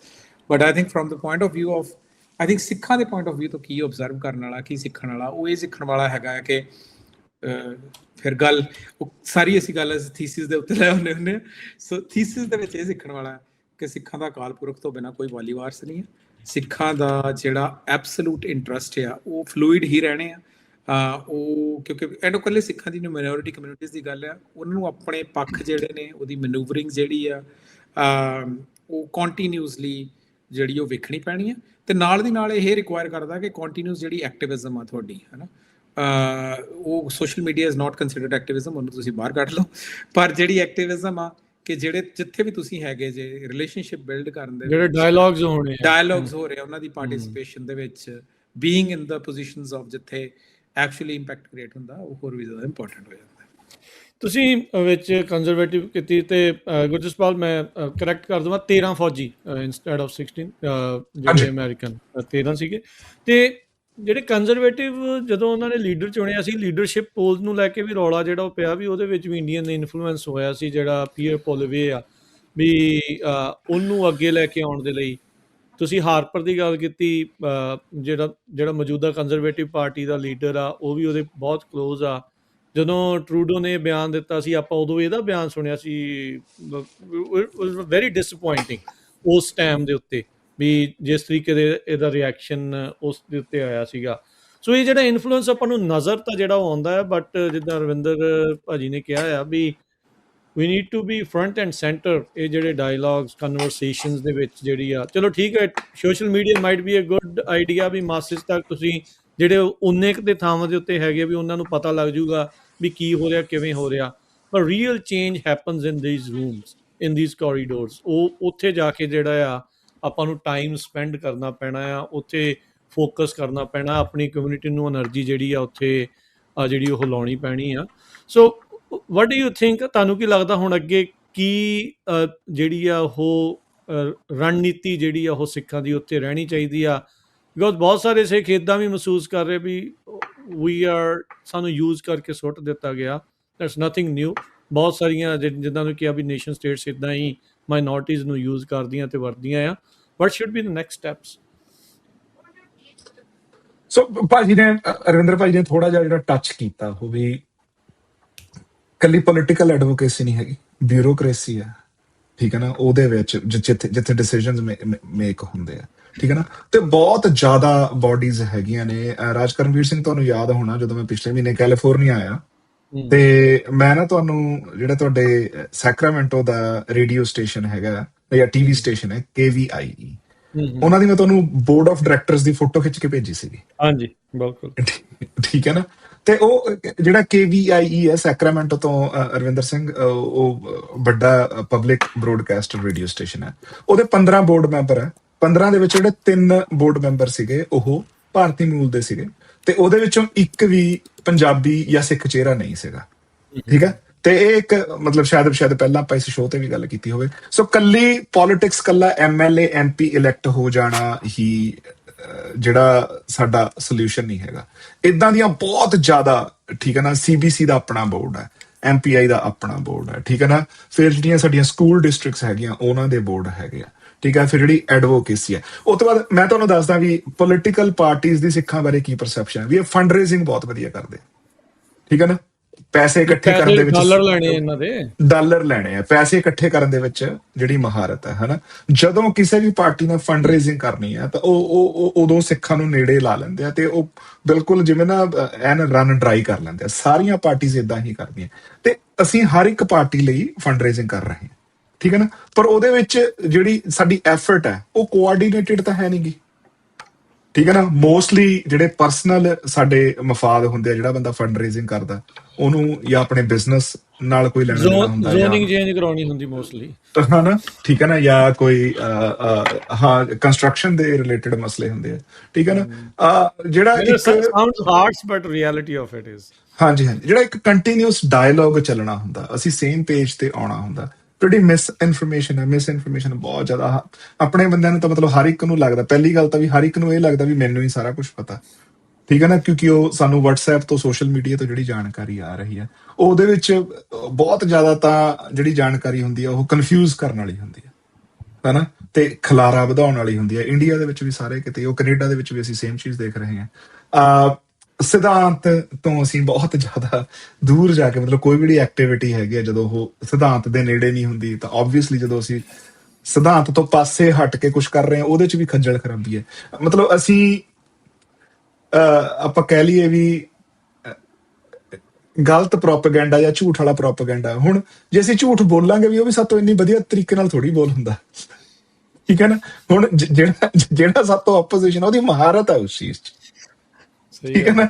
ਆਪਣੀ ਸਟਰੈਂਥ ਨੂੰ ਹੀ ਸਟਿਕ ਕਰਨਾ ਪੈਣਾ, ਜਿਹੜਾ ਹੈਗਾ ਸੱਚ ਦੇ ਨਾਲ ਖੜਨ ਵਾਲੀ, ਤੇ ਉੱਥੇ ਸਿਧਾਂਤ ਦੇ ਨਾਲ ਖੜਨਾ, ਤੇ ਉੱਥੇ ਹੀ ਜਾ ਕੇ ਸਾਡਾ ਬਚਾਅ। ਮੈਨੂੰ ਇੱਕ ਚੀਜ਼ ਗੁਰਜਸਪਾਲ ਹੋਰ ਲੱਗਦੀ ਹੈ, ਅਸੀਂ ਨਾ ਜਦੋਂ ਇਹ ਕਰੋਨਾ ਸੀਗਾ ਉਸ ਟਾਈਮ ਦੇ ਉੱਤੇ ਅਸੀਂ ਇੱਥੇ ਇੱਕ ਨਾਨ ਪ੍ਰੋਫਿਟ ਆਰਗੇਨਾਈਜੇਸ਼ਨ ਸ਼ੁਰੂ ਕੀਤੀ ਸੀਗੀ ਕਰਕੇ।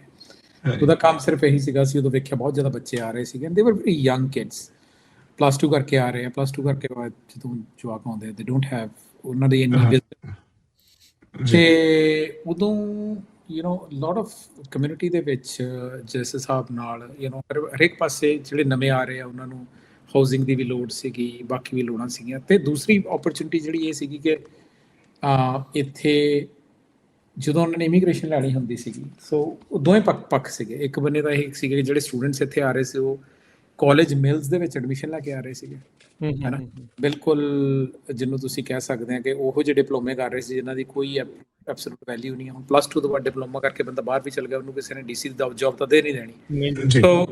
ਸੋ ਹੁਣ ਉਹਦੇ ਨਾਲ ਕੀ ਹੋ ਰਿਹਾ ਸੀ, ਜਦੋਂ ਵਰਕਫੋਰਸ ਦੇ ਵਿੱਚ ਜਾਂਦੇ ਸੀਗੇ ਤੇ ਵਰਕਫੋਰਸ ਦੇ ਵਿੱਚ ਜਿਹੜੀ ਉਹਨਾਂ ਦੀਆਂ ਰਿਕੁਆਇਰਮੈਂਟ ਸੀਗੀਆਂ ਟੂ ਗੈਟ ਇਮੀਗ੍ਰੇਟਡ, ਹੈ ਨਾ, ਉਹ ਹੌਲੀ ਟਾਈਟਨ ਹੁੰਦੀਆਂ ਜਾ ਰਹੀਆਂ ਸੀਗੀਆਂ।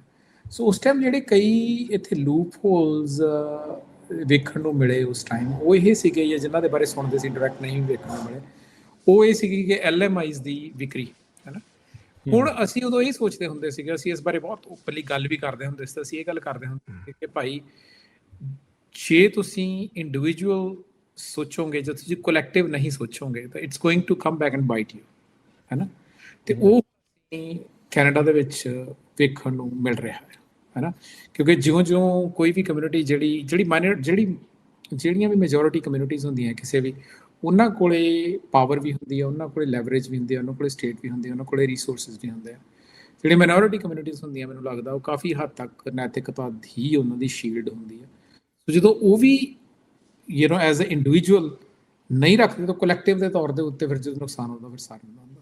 ਸੋ ਜਿਹੜੀ ਗੱਲ ਤੁਸੀਂ ਪਹਿਲਾਂ ਕਹੀ, ਮੈਂ ਇਹਦੀ ਗੱਲ ਫੋੜਦਾ ਕਰਾਂਗਾ ਕਿ ਮਤਲਬ ਮਾਈਨੋਰਿਟੀਜ਼ ਦੇ ਲਈ ਇਹੀ ਹੁੰਦਾ ਕਿ ਜੇ ਤੁਸੀਂ ਆਈਡੀਅਲ ਆਪਣੇ ਸਿਧਾਂਤਾਂ ਦੇ ਹਿਸਾਬ ਨਾਲ ਤੁਸੀਂ ਲਾਈਫ ਜਿਉਣੇ ਆ ਐਂਡ ਤੁਸੀਂ ਇਨਰੋਡਸ ਬਣਾਉਣੇ ਆ ਨਾ। ਸਾਡੇ ਦਾ ਸਿਧਾਂਤਾਂ ਦੇ ਵਿੱਚ ਤਾਂ ਪਾਰਟ ਹੀ ਇਹ ਹੈ ਕਿ ਸਰਬੱਤ ਦਾ ਭਲਾ, ਸਾਰਿਆਂ ਨੂੰ ਭਲਾ ਵਿੱਚ ਲੈ ਕੇ ਚੱਲਣਾ। ਹਰੇਕ ਸਾਡੇ ਲੰਗਰ ਬਾਰ-ਬਾਰ ਇਸੇ ਚੀਜ਼ ਨੂੰ, ਤੇ ਜਿਹੜਾ ਲੰਗਰ 'ਚ ਜਾ ਕੇ ਮੈਨੂੰ ਲੱਗਦਾ ਹਰੇਕ ਹੈ ਨਾ ਸੇਵਾ ਕਰਨੀ ਆ, ਉਹ ਬਾਰ-ਬਾਰ ਇਸੇ ਚੀਜ਼ ਨੂੰ ਰੀਐਮਫਸਾਈਜ਼ ਕਰਦੀ ਆ ਕਿ ਤੁਸੀਂ ਕਿਸੇ ਨੂੰ ਭਾਵੇਂ ਦੋਸਤ ਆ, ਦੁਸ਼ਮਣ ਆ, ਕੋਈ ਵੀ ਆ, ਤੁਸੀਂ ਉਹ 'ਚ ਫਰਕ ਨਹੀਂ ਕਰਦੇ ਜੇ ਤੁਸੀਂ ਭਲਾ ਕਰਦੇ। ਸੋ ਉਸੇ ਦੇ ਵਿੱਚੋਂ ਹੀ ਡਾਇਲੌਗਸ ਕਰਨੇ, ਕਨਵਰਸੇਸ਼ਨਸ ਕਰਨੀਆਂ, ਤੇ ਜਿਹੜੇ ਵੱਡੇ ਪੈਟਰਨ ਨੇ ਉਹਨਾਂ ਨੂੰ ਓਬਜ਼ਰਵ ਕਰਨਾ ਕਿ ਪੈਟਰਨਸ ਚੇਂਜ ਕਿਵੇਂ ਹੋ ਰਹੇ ਨੇ, ਹੈ ਨਾ। ਤੇ ਉਹਦੇ ਲਈ ਸੋ ਇਹ ਸਾਰੀਆਂ ਚੀਜ਼ਾਂ ਜਿਹੜੀਆਂ ਇਹ ਕੰਟਰੀਬਿਊਟ ਕਰਦੀਆਂ ਨੇ ਕਿ ਕਮਿਊਨਿਟੀ ਦਾ।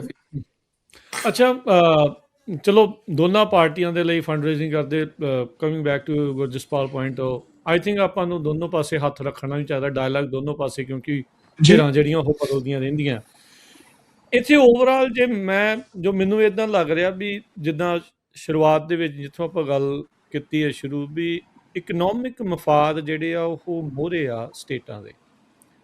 ਸਿੱਖਾਂ ਨੂੰ ਇੱਦਾਂ ਦਾ ਕੀ ਕਰਨਾ ਚਾਹੀਦਾ ਵੀ ਦੇ come out as economic power, ਵੀ ਉਹ ਇੱਦਾਂ ਦੀ ਚੀਜ਼ ਜਿਹੜੀ ਉਹ ਪ੍ਰੈਜ਼ੈਂਟ ਕਰ ਸਕਣ ਕਿਸੇ ਨੇਸ਼ਨ ਨੂੰ, ਵੀ ਸਾਡੇ ਤੋਂ ਤੁਹਾਨੂੰ ਇਹ ਚੀਜ਼ ਦਾ ਇਕੱਲਾ ਫੰਡ ਰੇਜ਼ਿੰਗ ਨਹੀਂ, something else, what do we have to offer economically, ਜਿਹਦੇ ਨਾਲ ਉਹ ਜਿਹੜੀਆਂ ਚੀਜ਼ਾਂ ਆਪਣੇ ਨਾਲ ਉਹ ਅਲਾਈਨ ਕਰਨ, ਆਪਣੇ ਜਿਹੜੀਆਂ ਗੱਲਾਂ ਆ ਉਹਨਾਂ ਨੂੰ ਸੁਣਨ, ਉਹਨਾਂ ਨੂੰ ਉਹ ਦੇਖਣ। Are we even thinking about it? So ਮੈਨੂੰ ਇਹ ਲੱਗਦਾ ਕਿ ਇਹਦੇ ਵਿੱਚ ਦੋ ਗੱਲਾਂ ਨੇ, ਹੈ ਨਾ। ਇੱਕ ਤਾਂ ਜਿਹਦੇ ਬਾਰੇ ਕਈ ਵਾਰੀ ਆਪਾਂ ਨੂੰ ਫੀਲ ਹੋਣ ਲੱਗ ਪੈਂਦਾ ਕਿ ਹਰੇਕ ਸਟੇਟ ਜਿਹੜੀ ਹੈ ਜਾਂ ਹਰੇਕ ਮਾਈਨੋਰਿਟੀਜ਼ ਨੂੰ ਕਈ ਵਾਰੀ ਫੀਲ ਹੁੰਦਾ ਕਿ ਉਹਨਾਂ ਨੂੰ ਵਰਤ ਕੇ ਸਿੱਟ ਦਿੱਤਾ ਜਾਂਦਾ, ਹੈ ਨਾ। ਸੋ ਜਿੱਦਾਂ for example economic institution build ਕਰਨੇ ਆਪਣੇ ਆਪ ਦੇ ਵਿੱਚ ਇੱਕ ਬੜੀ ਸਟਰੋਂਗ, ਕਿਉਂਕਿ ਯੂਰ ਬੇਸਿਕਲੀ ਜਿਹੜੇ ਵੀ ਐਸੈਟਸ ਦੇ ਓਨਰਸ ਹੁੰਦੇ ਨੇ ਉਹਨਾਂ ਕੋਲੇ ਲੈਵਰੇਜ ਜ਼ਿਆਦਾ ਵੱਡੀ ਹੁੰਦੀ, ਕਿਉਂਕਿ ਉਹ ਪੋਲਿਟਿਕਸ ਨੂੰ ਡਰਾਈਵ ਕਰ ਸਕਦੇ। ਇਸੇ ਕਰਕੇ ਤੁਸੀਂ ਇਹ ਵੇਖਦੇ ਆ ਕਿ ਜੂਇਸ਼ ਕਮਿਊਨਿਟੀ ਬਹੁਤ ਛੋਟੀ ਕਮਿਊਨਿਟੀ ਹੈ, ਪਰ ਉਹਨਾਂ ਦੀ ਪੋਲੀਟੀਕਲ ਲੈਵਰੇਜ ਵਰਲਡ ਵਾਈਡ ਆ। ਬਿਗ ਟੈਕ ਦੇਖ ਲਓ, ਲਾਈਕ ਰਾਈਟ ਨਾਓ ਮੌਜੂਦਾ ਦੇ ਵਿੱਚ driving everything, and they are driving the foreign policies of lot of countries because big tech ਬਾਕੀ ਫੋਰਨ। ਸੋ ਜੇ ਤੁਸੀਂ 2016 ਦੇ ਵਿੱਚ ਵੈਂਟ ਥਰੂ 500 ਸਟਾਰਟਅਪਸ, ਹੈ ਨਾ, ਤੇ ਉਹਦੇ ਵਿੱਚ ਅਸੀਂ ਇਹ ਦੇਖਿਆ ਸੀਗਾ ਕਿ ਸਾਡੇ ਹੀ ਬੈਚ ਦੇ ਵਿੱਚ ਜਿਹੜੀਆਂ ਸਾਈਬਰ ਸਿਕਿਉਰਿਟੀ ਦੇ ਵਿੱਚ ਜਿਹੜੀਆਂ ਕੰਪਨੀ ਸੀਗੀਆਂ ਉਹ ਇਜ਼ਰਾਈਲ ਦੀਆਂ ਬਹੁਤ ਜ਼ਿਆਦਾ ਸੀਗੀਆਂ। ਹੁਣ ਦੁਨੀਆ ਕੰਪਨੀਜ਼ ਨੇ ਉਹ ਕਿਤੇ ਨਾ ਕਿਤੇ ਉਹਨਾਂ ਦੇ ਵਿੱਚ ਜਿਹੜੇ ਇੰਟੀਗ੍ਰੇਟਿਡ ਐਂਟਰਪ੍ਰਾਈਜ਼ ਦੇ ਵਿੱਚ ਪ੍ਰੋਡਕਟਸ ਉਹ ਕਾਫੀ ਹੱਦ ਤੱਕ ਜਿਹੜੀਆਂ ਨੇ ਉਹ ਸਿਕਿਉਰਿਟੀ ਕੰਪਨੀਜ਼ ਦੇ ਹੈਗੇ ਨੇ। ਸੋ ਉਹਦੇ ਨਾਲ ਜਿਹੜੀ ਲੈਵਰੇਜ ਆ ਇਕਨੋਮਿਕਸ ਨਾਲ, ਉਹ ਲੈਵਰੇਜ ਬੜੀ ਵੱਡੀ ਚੀਜ਼ ਆ। ਪਰ ਉਸ ਤੋਂ ਬਿਨਾਂ ਜੇ ਤੁਸੀਂ ਜੂਇਸ਼ ਕਮਿਊਨਿਟੀ ਵੱਲ ਵੀ ਵੇਖੋ ਤੇ ਉਹਨਾਂ ਨੇ ਜਿਹੜਾ ਇੱਕ ਬਹੁਤ ਵੱਡਾ ਪੀਸ ਸ਼ੁਰੂ ਤੋਂ ਓਨ ਕੀਤਾ ਉਹ ਹੈਗਾ ਆ ਕਮਿਊਨੀਕੇਸ਼ਨ, ਹੈ ਨਾ, ਉਹ ਹੈਗਾ ਨੈਰੇਟਿਵ, ਹੈ ਨਾ। ਜੇ ਤੁਸੀਂ ਲਾਰਜ ਕਾਰਪੋਰੇਸ਼ਨਸ ਵੇਖੋ ਜਿਹੜੀਆਂ ਸਟੋਰੀ ਟੈਲਿੰਗ ਕਰ ਰਹੀਆਂ ਨੇ, ਉਹ ਕਿਸੇ ਵੀ ਤਰ੍ਹਾਂ ਦੀ ਸਟੋਰੀ ਟੈਲਿੰਗ ਕਰ ਰਹੀਆਂ ਨੇ, ਨਿਊਜ਼ ਆਰਗੇਨਾਈਜੇਸ਼ਨਸ ਵੇਖੋ, ਉਹਨਾਂ ਦੇ ਵਿੱਚ ਵੀ ਕਾਫੀ ਹੱਦ ਤੱਕ ਜਿਹੜੀ ਪਾਰਟੀਸਿਪੇਸ਼ਨ ਹੈਗੀ ਉਹ ਕਮਿਊਨਿਟੀ ਦੀ ਹੈਗੀ ਆ। ਸੋ ਉਹਦੇ ਕਰਕੇ ਜਿਹੜੀ ਉਹਨਾਂ ਦੀ ਸਟੋਰੀ ਟੈਲਿੰਗ ਆ, ਉਹ ਜਦੋਂ ਵੀ ਉਹ ਕੋਈ ਸਟੋਰੀ ਦੱਸਣਾ ਚਾਹੁੰਦੇ ਨੇ, ਹੈ ਨਾ, ਹੁਣ ਜਿਹੜੀ ਰੀਸੈਂਟ ਵਾਰ ਹੈ ਇਹਨੂੰ ਤੁਸੀਂ ਪਾਸੇ ਛੱਡ ਦਿਓ, ਪਰ ਉਹਨਾਂ ਦੀ story telling is great. For example ਜੇ ਤੁਸੀਂ ਹਿਸਾਬ ਲਾਓਗੇ, ਅਸੀਂ ਜਦੋਂ ਵੀ ਹੋਲੋਕਾਸਟ ਦੀ ਗੱਲ ਸੁਣਦੇ ਹਾਂ ਤਾਂ ਅਸੀਂ ਹੋਲੋਕਾਸਟ ਦੀ ਗੱਲ ਸੁਣਦੇ ਹਾਂ ਕਿ ਵੀ ਕੀ ਜਰਮਨੀ ਦੇ ਵਿੱਚ ਕੀ ਹੋਇਆ, ਬਹੁਤ ਮੰਦਭਾਗਾ ਹੋਇਆ। ਪਰ ਜੇ ਤੁਸੀਂ ਇਹ ਰਿਕਗਨਾਈਜ਼ ਕਰੋ ਕਿ ਬਾਕੀ ਹੋਰ ਕਿੰਨੀਆਂ ਕੰਟਰੀਜ਼ ਦੇ ਵਿੱਚ ਵਰਲਡ ਵਾਰ 2 ਦੇ ਵਿੱਚ ਕਿੰਨੀਆਂ ਡੈਥਸ ਹੋਈਆਂ, ਕਿੰਨੇ ਹੋਰ ਹੋਲੋਕਾਸਟ ਹੋਏ, ਜਾਂ ਬੋਸਨੀਆ ਦੇ ਵਿੱਚ ਜੋ ਹੋਇਆ, ਬੋਸਨੀਆ ਤੋਂ ਉਹਦੇ ਬਾਰੇ ਅਸੀਂ ਇੰਨਾ ਕੁਛ ਨਹੀਂ ਸੁਣਦੇ। ਸਟੋਰੀ ਟੈਲਿੰਗ ਜਿਹੜੀ ਆ ਦੈਟ ਇਜ਼ ਅਨਦਰ ਪਾਰਟ। ਪਰ ਤੀਸਰਾ ਮੈਨੂੰ ਲੱਗਦਾ ਕਿ ਜਿਹੜਾ ਸਭ ਤੋਂ ਇੰਪੋਰਟੈਂਟ ਸਾਡੇ ਲਈ, ਖਾਸ ਕਰਕੇ ਸਿੱਖਾਂ ਦੇ ਲਈ, ਜਿਹੜਾ ਗੁਰੂ ਸਾਹਿਬਾਨਾਂ ਨੇ, ਉਹ ਹੈਗਾ ਆ ਕਿ ਜੀਣਾ ਕਿੱਦਾਂ, ਹੈ ਨਾ। ਆਈ ਥਿੰਕ ਕਈ ਵਾਰੀ ਇਹਦੇ ਬਾਰੇ ਗੱਲ ਆਉਂਦੀ ਹੈ, and I think we are going little bit off topic but it is relevant, so I add in. ਆਮ ਤੌਰ 'ਤੇ ਆਪਾਂ ਨੂੰ ਕਈ ਵਾਰੀ ਆਪਣੀ ਕਮਿਊਨਿਟੀ 'ਚ ਲੱਗਦਾ ਕਿ ਆਪਾਂ ਨੂੰ ਫਿਲਮਾਂ ਬਣਾਉਣੀਆਂ ਚਾਹੀਦੀਆਂ ਤਾਂ ਜੋ ਆਪਣੀ ਗੱਲ ਹੋਵੇ, ਹੈ ਨਾ। ਪਰ ਆਮ ਤੌਰ 'ਤੇ ਫਿਲਮਾਂ ਕਿੱਥੇ ਬਣ ਰਹੀਆਂ ਹੁੰਦੀਆਂ, ਪੰਜਾਬੀ 'ਚ ਬਣ ਰਹੀਆਂ ਹੁੰਦੀਆਂ, ਵੀ ਆਪਣੀ ਗੱਲ ਤਾਂ ਆਪਾਂ ਨੂੰ ਪਤਾ ਵੀ ਉੱਥੇ ਲੋੜ ਕੋਈ ਨਹੀਂ, ਠੀਕ ਹੈ। ਪਰ ਕੁਐਸਚਨ ਇਹ ਆ ਕਿ ਸਿੱਖਾਂ ਲਈ ਸਭ ਤੋਂ ਬੈਸਟ ਤਰੀਕਾ ਉਸ ਹਿਸਾਬ ਨਾਲ ਜ਼ਿੰਦਗੀ ਜੀਣ ਦਾ, ਕਿਉਂਕਿ ਹਰ ਇੱਕ ਬੰਦਾ ਜਿਹੜਾ ਉਹ ਆਪਣੇ ਆਪ 'ਚ ਫਿਲਮ ਹੋਵੇ। ਜਿੱਥੇ ਵੀ ਜਿਹੜੀਆਂ ਕਮਿਊਨਿਟੀਜ਼ ਨੇ ਦੇ ਗੋ ਥਰੂ ਫੇਜ਼ਸ, ਜਦੋਂ ਚੰਗੇ ਸਮੇਂ ਹੁੰਦੇ ਜਿਹਦੇ ਵਿੱਚ ਐਵਰੀਬਡੀ ਇਜ਼ ਮੇਕਿੰਗ ਮਨੀ, ਉਹਦੇ ਵਿੱਚ ਸਾਰੇ ਹੀ ਲੋਕ ਰਿਸੈਪਟਿਵ ਹੁੰਦੇ ਨੇ। ਪਰ ਜਦੋਂ ਇਕਨੋਮਿਕ ਹਾਰਡਸ਼ਿਪ 'ਚ ਜਾਣ ਲੱਗਦੇ ਨੇ, people are angry, they are looking for N enemy, and most of the time ਜਿਹੜੀ ਪੋਪੂਲਿਜ਼ਮ ਦੀ ਜਿਹੜੀ ਪੋਲਿਟਿਕਸ ਹੁੰਦੀ ਹੈ ਨਾ, ਜਿੱਦਾਂ ਕਰਕੇ ਇੱਕ ਰੋਮਨ ਪੋਇਟ ਸੀਗੇ ਤੇ ਉਹ ਕਹਿੰਦੇ ਸੀਗੇ ਕਿ ਜਦੋਂ ਜੂਲੀਅਸ ਸੀਜ਼ਰ ਤੋਂ ਬਾਅਦ, ਹੈ ਨਾ, ਉਹ ਕਹਿੰਦੇ ਸੀਗੇ ਕਿ ਬ੍ਰੈਡ ਐਂਡ ਸਰਕਸਿਸ, ਦੈਟ ਇਜ਼ ਦੇयर ਕੋਨੋਟੇਸ਼ਨ ਵੀ ਜਿਹੜੀ ਗਵਰਨਮੈਂਟ ਉਹ ਕੀ ਕਰਦੀ ਹੈ ਕਿ ਉਹ ਪਰਫੋਰਮੇਟਿਵ ਚੀਜ਼ਾਂ ਵੱਲ ਧਿਆਨ ਦੇਣ ਲੱਗ ਪੈਂਦੀ ਹੈ ਤੇ ਬਾਕੀ ਚੀਜ਼ਾਂ ਜਿਹੜੀਆਂ ਨੇ ਉਹ ਸਾਈਡ 'ਤੇ ਹੋ ਜਾਂਦੀਆਂ। ਸੋ ਇਸੇ ਟਾਈਮ ਦੇ ਉੱਤੇ ਜਿਹੜੀ ਪੋਪੂਲਿਸਟ ਪੋਲਿਟਿਕਸ ਆ ਉਹ ਕੀ ਕਰਦੀ, ਜਦੋਂ ਹਾਰਡਸ਼ਿਪ ਇਕਨੋਮਿਕਸ ਦੀ ਪ੍ਰੋਬਲਮ ਆਉਂਦੀ ਆ, ਇੰਸਟੈਡ ਆਫ ਸੇਇੰਗ ਕਿ ਫੇਲੀਅਰ ਆਫ ਇਹ ਪਾਲਿਸੀਜ਼ ਹੋ ਰਹੀਆਂ ਨੇ, ਉਹ ਕਿਸੇ ਵੱਲ ਡਾਇਰੈਕਟ ਐਂਗਰ ਕਰਨਾ ਚਾਹੁੰਦੀ ਹੁੰਦੀ, ਤੇ ਆਮ ਤੌਰ 'ਤੇ ਐਂਗਰ ਸਦਾ ਜਿਹੜੇ ਮਾਈਨੋਰਿਟੀ 'ਚ ਹੁੰਦੇ ਆ ਉਹਦੇ ਦੁਆਲੇ ਹੁੰਦੀ ਆ। ਇਹ ਤੁਸੀਂ ਭਾਵੇਂ ਇੰਗਲੈਂਡ 'ਚ ਵੇਖ ਲਓ, ਜਦੋਂ ਇੰਗਲੈਂਡ ਦੇ ਵਿੱਚ ਬੜੇ ਲੰਬੇ ਸਮੇਂ ਤੱਕ ਜਿੱਦਾਂ ਉੱਥੇ ਜਿਹੜੇ ਵੀ ਟ੍ਰੈਡੀਸ਼ਨਲ ਰਿਲੀਜੀਅਸ ਪ੍ਰੈਕਟਿਸਿਸ ਕਰਦੇ ਸੀਗੇ ਉਹਨਾਂ ਨੂੰ ਡੈਮਨਸ ਕਹਿ ਕੇ ਵਿਮਨ ਨੂੰ ਸਾੜਿਆ ਗਿਆ, ਹੈ ਨਾ। ਇਹ ਤੁਸੀਂ ਭਾਵੇਂ ਇੰਡੀਆ ਦੇ ਵਿੱਚ 84 'ਚ ਤੁਸੀਂ ਉਹ ਦੇਖ ਸਕਦੇ ਹੋ, ਜਾਂ ਤੁਸੀਂ ਬਾਕੀ ਵੀ ਕਮਿਊਨਿਟੀਜ਼ ਦੇ ਵਿੱਚ ਦੇਖ ਸਕਦੇ ਹੋ, ਰਵਾਂਡਾ ਜੈਨੋਸਾਈਡ 'ਚ ਦੇਖ ਸਕਦੇ ਹੋ। ਸੋ ਮੈਨੂੰ ਲੱਗਦਾ ਜੈਨੋਸਾਈਡ ਹੋਇਆ, ਅਰਮੀਨੀਅਨ ਜੈਨੋਸਾਈਡ ਦੇਖ ਸਕਦੇ ਹੋ। ਸੋ ਮੈਨੂੰ ਇਹ ਲੱਗਦਾ ਕਿ ਉਹਦੇ ਵਿੱਚ ਫਿਰ 2-3 ਚੀਜ਼ਾਂ, I think the other thing that we were talking about earlier, ਹੈ ਨਾ, ਕਿ ਇੱਕ ਤਾਂ ਸੈਲਫ ਡਿਫੈਂਸ ਦੀ ਦੇ ਲਈ ਤਿਆਰ ਹੋਣਾ। ਪਰ ਦੂਜੀ ਗੱਲ ਇਹ ਆ ਕਿ ਆਪਣੀ ਕਮਿਊਨਿਟੀਜ਼ ਦੇ ਵਿੱਚ ਤੁਹਾਡਾ ਵਿਚਰਨ ਕਿੱਦਾਂ ਦਾ ਹੈ ਨਾ। ਜੇ ਕਮਿਊਨਿਟੀਜ਼ ਦੇ ਵਿੱਚ ਤੁਹਾਡੇ ਕਨੈਕਸ਼ਨ ਹੈਗੇ ਆ, ਜੇ ਤੁਸੀਂ ਆਪਣੇ ਆਪ ਵਿੱਚ ਤੁਰਦੇ ਹੀ ਇੱਦਾਂ ਦੇ ਲੋਕ ਆ which people want to have you within the communities, ਉਹ ਫਿਰ ਤੁਹਾਨੂੰ ਇੰਡੀਵਿਜੂਅਲ ਨਹੀਂ, ਕਮਿਊਨਿਟੀ ਤੁਹਾਡਾ ਇੱਕ ਹਿਸਾਬ ਨਾਲ ਫੈਬਰਿਕ ਬਣ ਜਾਂਦਾ। ਓਬਵੀਅਸਲੀ ਕੀ ਉਹਦੇ ਵਿੱਚ ਮਾੜੇ ਬੰਦੇ ਨਹੀਂ ਹੋਣਗੇ, ਪਰ ਮੈਨੂੰ ਲੱਗਦਾ ਕਿ ਜਿਹੜਾ ਆਪਣਾ ਵਿਚਰਨ ਆ, ਚਾਲ ਚੱਲਣੇ ਆ, ਕਿ ਮੈਨੂੰ ਲੱਗਦਾ ਉਹ ਕਾਫੀ ਹੱਦ ਤੱਕ ਡਿਫੈਂਸ ਦਾ ਕੰਮ ਵੀ ਕਰਦਾ। I mean that is also the reason ਤੁਸੀਂ ਸਟੋਰੀਜ਼ ਸੁਣਦੇ ਆ ਕਿ ਜਦੋਂ 84 ਹੋਇਆ ਤਾਂ ਉਹਦੇ ਵਿੱਚ ਮਤਲਬ ਕਈ ਇੱਦਾਂ ਦੀਆਂ ਫੈਮਿਲੀਜ਼ ਸੀਗੀਆਂ ਜਿਨ੍ਹਾਂ ਨੇ ਸਿੱਖਾਂ ਦੀਆਂ ਫੈਮਲੀਆਂ ਬਚਾਈਆਂ ਵੀ, ਕਈ ਇੱਦਾਂ ਦੀਆਂ ਨੌਨ ਸਿੱਖ ਫੈਮਲੀਜ਼ ਵੀ ਸੀਗੀਆਂ ਜਿਨ੍ਹਾਂ ਨੇ ਸਿੱਖਾਂ ਦੀ ਫੈਮਲੀਜ਼ ਬਚਾਈਆਂ, ਜਿਨ੍ਹਾਂ 'ਚੋਂ ਗੁਰਮੀਤ ਕੌਰ ਭੈਣ ਜੀ ਉਹ ਵੀ ਗੱਲ ਕਰਦੇ ਹੁੰਦੇ ਨੇ, ਹੈ ਨਾ। ਹਰ ਫੈਮਿਲੀ ਵੈਂਟ ਥਰੂ, ਉਹਨਾਂ ਨੂੰ ਵੀ ਜਿਨ੍ਹਾਂ ਨੇ ਸ਼ੀਲਡ ਦਿੱਤੀ ਤੇ ਵਰ ਨੌਨ ਸਿੱਖ ਫੈਮਿਲੀ। ਸੋ ਮੈਨੂੰ ਲੱਗਦਾ ਕਿ ਆਪਣੀ ਮਾਈਨੋਰਿਟੀਜ਼ ਦੇ ਲਈ ਇਹ ਜ਼ਰੂਰੀ ਹੈ ਕਿ ਉਹਨਾਂ ਬਾਕੀਆਂ ਦੇ ਲਈ ਜੋ ਸਟੈਂਡਰਡਸ ਨੇ, ਮਾਈਨੋਰਿਟੀਜ਼ ਦੇ ਲਈ ਉਹ ਸਟੈਂਡਰਡ ਹੋਰ ਵੀ ਜ਼ਿਆਦਾ ਕਰੜੇ ਹੋ ਜਾਂਦੇ ਨੇ of being a good citizen. ਹਾਂਜੀ ਹਾਂ, ਜਿਹੜਾ ਤੁਹਾਡਾ ਮਤਲਬ ਜਿਹੜਾ ਸਵਾਲ ਸੀਗਾ ਉਹਦੇ ਚ ਭਾਜੀ ਨੇ ਮੋਸਟ ਪੁਆਇੰਟ ਕਵਰ ਕਰਤੇ ਆ। ਜਿਹੜਾ ਵੈਸਟ ਦੇ ਵਿੱਚ ਮੈਨੂੰ ਲੱਗਦਾ ਆਪਾਂ ਨੂੰ ਇਹ ਪ੍ਰੋਬਲਮ ਜਿਹੜੀ ਮੈਂ ਕਹਿਣ ਲੱਗਾ ਵੀ ਮਤਲਬ ਨਾ, ਜਿਹੜੇ ਪੰਜਾਬ ਦੇ ਵਿੱਚ ਜਿੰਨੀ ਸਾਡੇ ਜਨਰੇਸ਼ਨ ਗਰੋ ਅਪ ਹੋ ਰਹੀ ਹੈ, ਸੋ ਉਹ ਸਾਡੀ ਪ੍ਰੋਬਲਮ ਇਹ ਹੈਗੀ ਵੀ ਅਸੀਂ ਕੋਈ ਵੀ ਜਿਹੜਾ ਸਾਡਾ ਚੁਣਿਆ ਹੋਇਆ ਫੀਲਡ ਹੈ ਉਹਦੇ ਐਕਸਪਰਟ ਬਣਨ ਤੋਂ ਮਤਲਬ ਵੀ ਕੋਈ ਵੀ ਜਿਹੜਾ ਫੀਲਡ ਕਰ ਰਹੇ ਆ ਵੀ ਬੇਸਿਕਲੀ ਬੁੱਤਾ ਲਾ ਰਹੇ ਆ, ਟਾਈਮ ਟਪਾ ਰਹੇ ਆ, ਹਨਾ। ਜਿਹੜਾ ਮੇਰਾ ਸਰੀ ਜਾਂਦਾ ਹਾਂ ਵੀ ਆ ਪੈਸਾ, ਜਿਹੜਾ ਪੈਸਾ ਕਮਾਉਣਾ ਜਿਹੜਾ ਸਾਡਾ ਉਹ ਹੈਗਾ ਸਾਡੇ ਕੋਲੇ। ਹਾਂਜੀ, ਸਾਡੇ ਕੋਲੇ ਮਤਲਬ ਤੁਸੀਂ ਨਾ 90s ਤੱਕ ਜਾਂ 2000 ਤੱਕ ਜੇ ਤੁਸੀਂ ਦੇਖੋ ਵੀ ਸਾਡੇ ਕੋਲੇ ਨਾ ਹਰ ਇੱਕ ਫੀਲਡ ਦੇ ਐਕਸਪਰਟ ਸੀਗੇ। ਮਤਲਬ ਮੈਨੂੰ ਇਹ ਗੱਲ ਪਿਛਲੇ ਸਾਲ ਪਤਾ ਲੱਗੀ, ਜਿਹੜਾ ਮੈਨਹੈਟਨ ਪ੍ਰੋਜੈਕਟ ਹੈ ਉਹਦੇ ਵਿੱਚ ਮੋਗੇ ਤੋਂ ਇੱਕ ਸਾਇੰਟਿਸਟ ਸੀਗੇ, ਪਿਆਰਾ ਸਿੰਘ ਗਿੱਲ, ਹਨਾ। ਠੀਕ ਹੈ ਨਾ। ਤੇ ਮੈਨਹੈਟਨ ਪ੍ਰੋਜੈਕਟ ਹੈਗਾ ਜੀ, ਜਿਹੜਾ ਜਿਹਨਾਂ ਸਰੋਤਿਆਂ ਨੂੰ ਨਾ ਪਤਾ ਹੋਵੇ, ਜਦੋਂ ਅਮਰੀਕਾ ਨੇ ਪਹਿਲੀ ਵਾਰੀ ਪਰਮਾਣੂ ਹਥਿਆਰ ਜਿਹੜਾ ਐਟਮ ਬੰਬ ਬਣਾਇਆ, ਹਨਾ, ਜਿਹੜਾ ਓਪਨਹਾਈਮਰ ਨੇ ਬਣਾਇਆ ਸੀ, ਉਹਦੇ ਵਿੱਚ ਮੋਗੇ ਤੋਂ ਸਾਇੰਟਿਸਟ। ਸੋ ਮਤਲਬ ਵੀ ਈਵਨ ਦੋ ਪੜ੍ਹਾਈ ਲਿਖਾਈ ਇੰਨੀ ਜ਼ਿਆਦਾ ਨਹੀਂ ਚੱਲੀ ਸੀਗੀ, ਪਰ ਫੇਰ ਵੀ ਹਨਾ ਵੀ ਉਸ ਤੋਂ ਬਾਅਦ ਚਾਹੇ ਮਨਮੋਹਨ ਸਿੰਘ ਆ, ਚਾਹੇ ਠੀਕ ਆ ਉਹ ਇੰਡੀਆ ਦੇ ਪ੍ਰਧਾਨ ਮੰਤਰੀ, ਪਰ ਉਹ ਆਪਣੇ ਫੀਲਡ ਦੇ ਐਕਸਪਰਟ ਸੀਗੇ।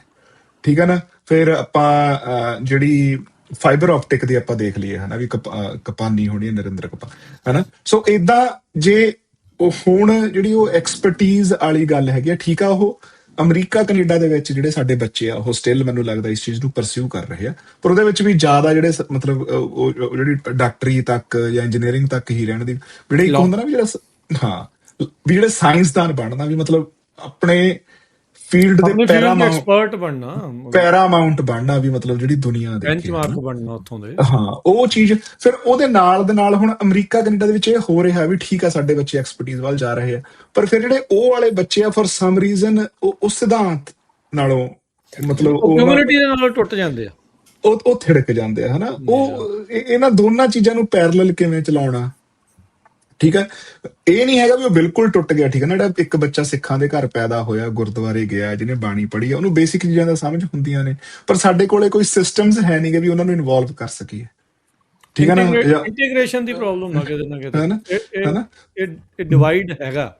ਹਾਂਜੀ, ਤੇ ਦੂਜੇ ਪਾਸੇ ਜਿਹੜੇ ਸਾਡੇ ਪੰਜਾਬ ਚੋਂ ਬੱਚੇ ਆ ਰਹੇ ਆ, ਉਹਨਾਂ ਦਾ ਉਸ ਪਾਸੇ ਇੰਟਰਸਟ ਹੈ ਨਹੀਂਗਾ। ਮਤਲਬ ਤੁਸੀਂ ਕਿੰਨੇ ਹੀ ਬੱਚਿਆਂ ਨਾਲ ਗੱਲ ਕਰਦੇ ਹੋ, ਹਨਾ, ਵੀ ਉਹ ਇੱਕ ਮਿਡਿਓਕਰ ਮਾਈਂਡ ਸੈਟ ਆ ਉਹ। ਚਲੋ ਉੱਥੋਂ ਦਾ ਹੁਣ ਐਜੂਕੇਸ਼ਨ ਸਿਸਟਮ ਏਦਾਂ ਵੀ ਉਹ ਨਾ ਮਿਡਿਓਕਰਿਟੀ ਨੂੰ ਉਹ ਪ੍ਰਮੋਟ ਕਰਦਾ ਹੈ ਜਾਂ ਆਪਣੀ ਇੰਡੀਪੈਂਡੈਂਟ ਥਿੰਕਿੰਗ ਨੂੰ ਉਵੇਂ ਨਹੀਂ ਕਰਨ ਦਿੰਦਾ, ਠੀਕ ਹੈ ਨਾ। ਉਹਦਾ ਇੱਕ ਆਪਣਾ ਸਿੱਖਿਆ ਪ੍ਰਬੰਧ ਹੈ, ਉਹ ਇੱਕ ਵੱਖਰਾ ਡਿਸਕਸ਼ਨ ਆ, ਉਹਦੇ ਤੇ ਪੂਰਾ ਸ਼ੋਅ ਹੋ ਸਕਦਾ ਵੀ ਸਿੱਖਾਂ ਦਾ ਸਿੱਖਿਆ ਪ੍ਰਬੰਧ ਕਿਵੇਂ ਦਾ ਹੋਵੇ, ਸਾਡੇ ਬੱਚੇ ਕਿਵੇਂ ਕਰਨ।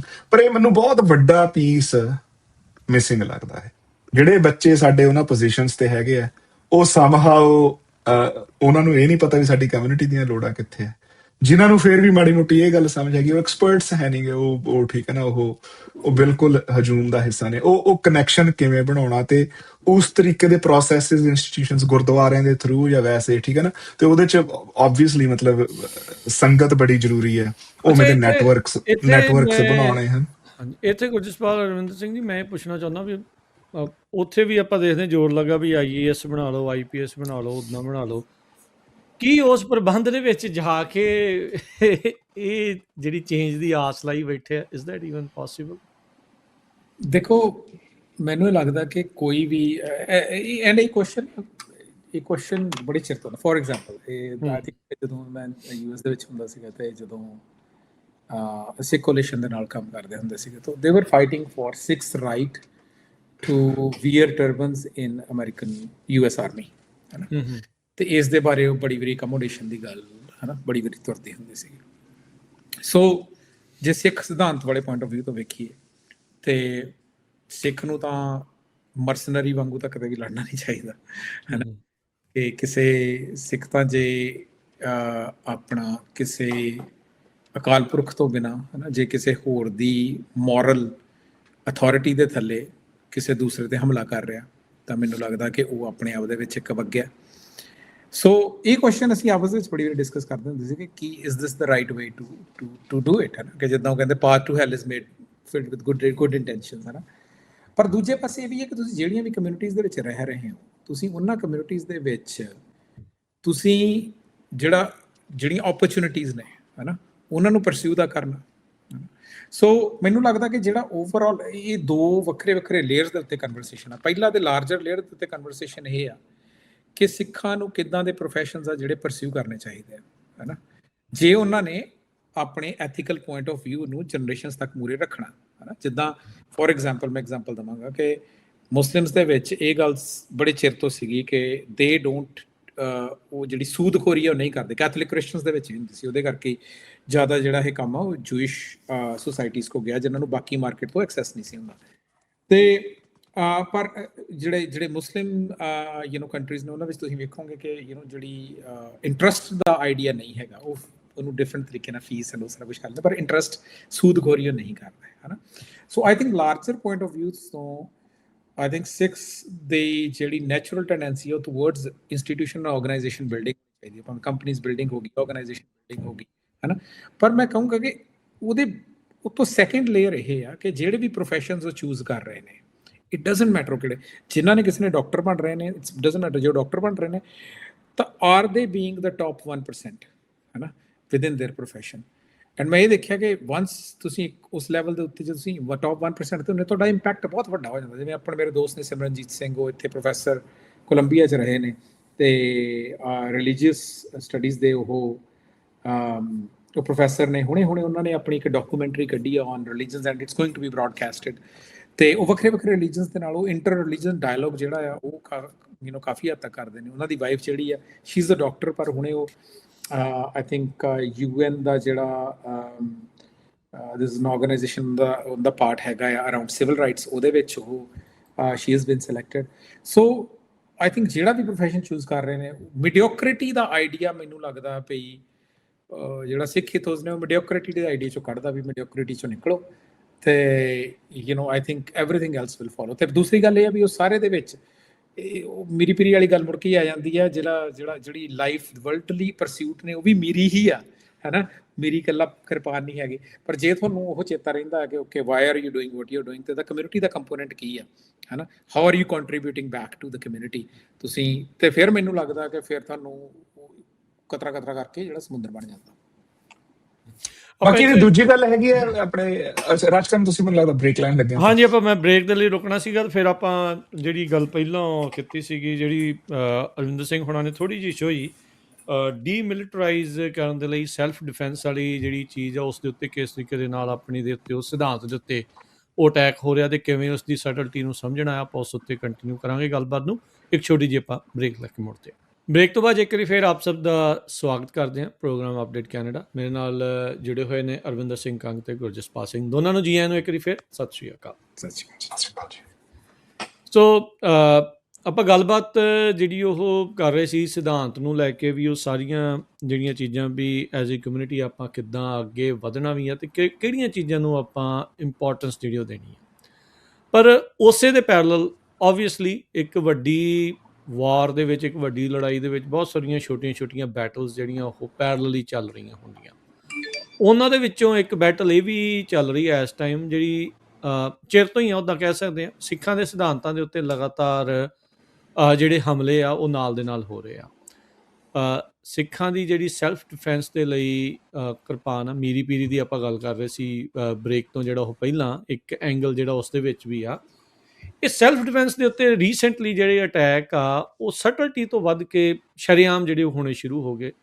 ਚਾਹੇ ਆਪਾਂ ਉਹ ਇੰਗਲੈਂਡ ਵਾਲਾ ਮਸਲਾ ਜਿਹੜਾ ਉਹ ਦੇਖ ਲਈਏ, ਸਿੱਖਾਂ ਦੇ ਗਾਤਰੇ ਨੂੰ ਜਿਹੜਾ ਸੈਰੀਮੋਨੀਅਲ ਡੈਗਰ ਹਰ ਇੱਕ ਪਾਸੇ ਜਿੱਦਾਂ ਦੀ ਇਹ ਗੱਲ ਉਹ ਚੱਲ ਰਹੀ ਆ ਕਿ ਜਿੱਥੋਂ ਆਪਾਂ ਸ਼ੁਰੂਆਤ ਕੀਤੀ ਸੀ, ਪਹਿਲੋਂ ਸਿੱਖਾਂ ਨੂੰ ਇੱਕ ਮਿਲੀਟੈਂਟ ਸ਼ੋਅ ਕਰਨਾ ਇਹਨਾਂ ਦੇ ਦੁਆਰਾ ਪ੍ਰੋਪੇਗੈਂਡੇ ਦੇ ਨਾਲ, ਅਤੇ ਫਿਰ ਉਹਨਾਂ ਦਾ ਜਿਹੜਾ ਗੁਰੂ ਸਾਹਿਬ ਵੱਲੋਂ ਬਖਸ਼ਿਆ ਹੋਇਆ ਆਪਾਂ ਨੂੰ ਸੈਲਫ ਡਿਫੈਂਸ ਦੇ ਲਈ ਜਾਂ ਜਿਹੜਾ ਕੋਈ ਜ਼ੁਲਮ ਕਰ ਰਿਹਾ ਆ ਉਹਨੂੰ ਰੋਕਣ ਦੇ ਲਈ ਜਿਹੜੇ ਹਥਿਆਰ ਆਪਾਂ ਨੂੰ ਦਿੱਤੇ ਆ ਵੀ ਉਸ ਨੂੰ ਇਹਨਾਂ ਦੇ ਕੋਲੋਂ ਖੋਹ ਲੈਣਾ। ਇਹ ਇੱਕ ਲੌਂਗ ਟਰਮ ਪਲਾਨ ਦੇ ਵਿੱਚ ਚੱਲ ਰਿਹਾ। ਸੋ ਜਿਹੜਾ ਹੈਨਰੀ ਨੋਵਾਕ ਵਾਲਾ ਮਸਲਾ ਆਇਆ ਜਾਂ ਜਿਹੜਾ ਸਿੱਖਾਂ ਦੇ ਉੱਤੇ ਉਰੇ ਕੈਨੇਡਾ ਦੇ ਵਿੱਚ ਵੀ ਅਸੀਂ ਲਗਾਤਾਰ ਦੇਖ ਰਹੇ ਹਾਂ ਵੀ ਕਿਰਪਾਨ ਦਾ, ਪਹਿਲਾਂ ਕਿਵੈਕ ਦੇ ਵਿੱਚ ਰਾਜ ਕਰਮਵੀਰ ਸਿੰਘ ਬਹੁਤ ਚਿਰ ਤੋਂ ਮਸਲਾ ਹੋ ਚੱਲ ਰਿਹਾ ਹੈ ਨਾ। ਹਾਂਜੀ। ਤੇ ਅਮਰੀਕਾ ਦੇ ਵਿੱਚ ਖੈਰ ਇਹ ਨਹੀਂ ਆਇਆ, ਪਰ ਟੱਕਰ ਕਾਲਸਨ ਹੋਣਾ ਨੇ ਇੰਗਲੈਂਡ ਦੇ ਬਹਾਨੇ ਉਸ ਚੀਜ਼ ਦਾ ਇਸ਼ੂ ਬਹੁਤ ਬਣਾਇਆ, ਠੀਕ ਹੈ ਨਾ, ਜਾਂ ਜਿਹੜਾ ਰਾਈਟ ਵਿੰਗ ਮੀਡੀਆ ਹੈਗਾ।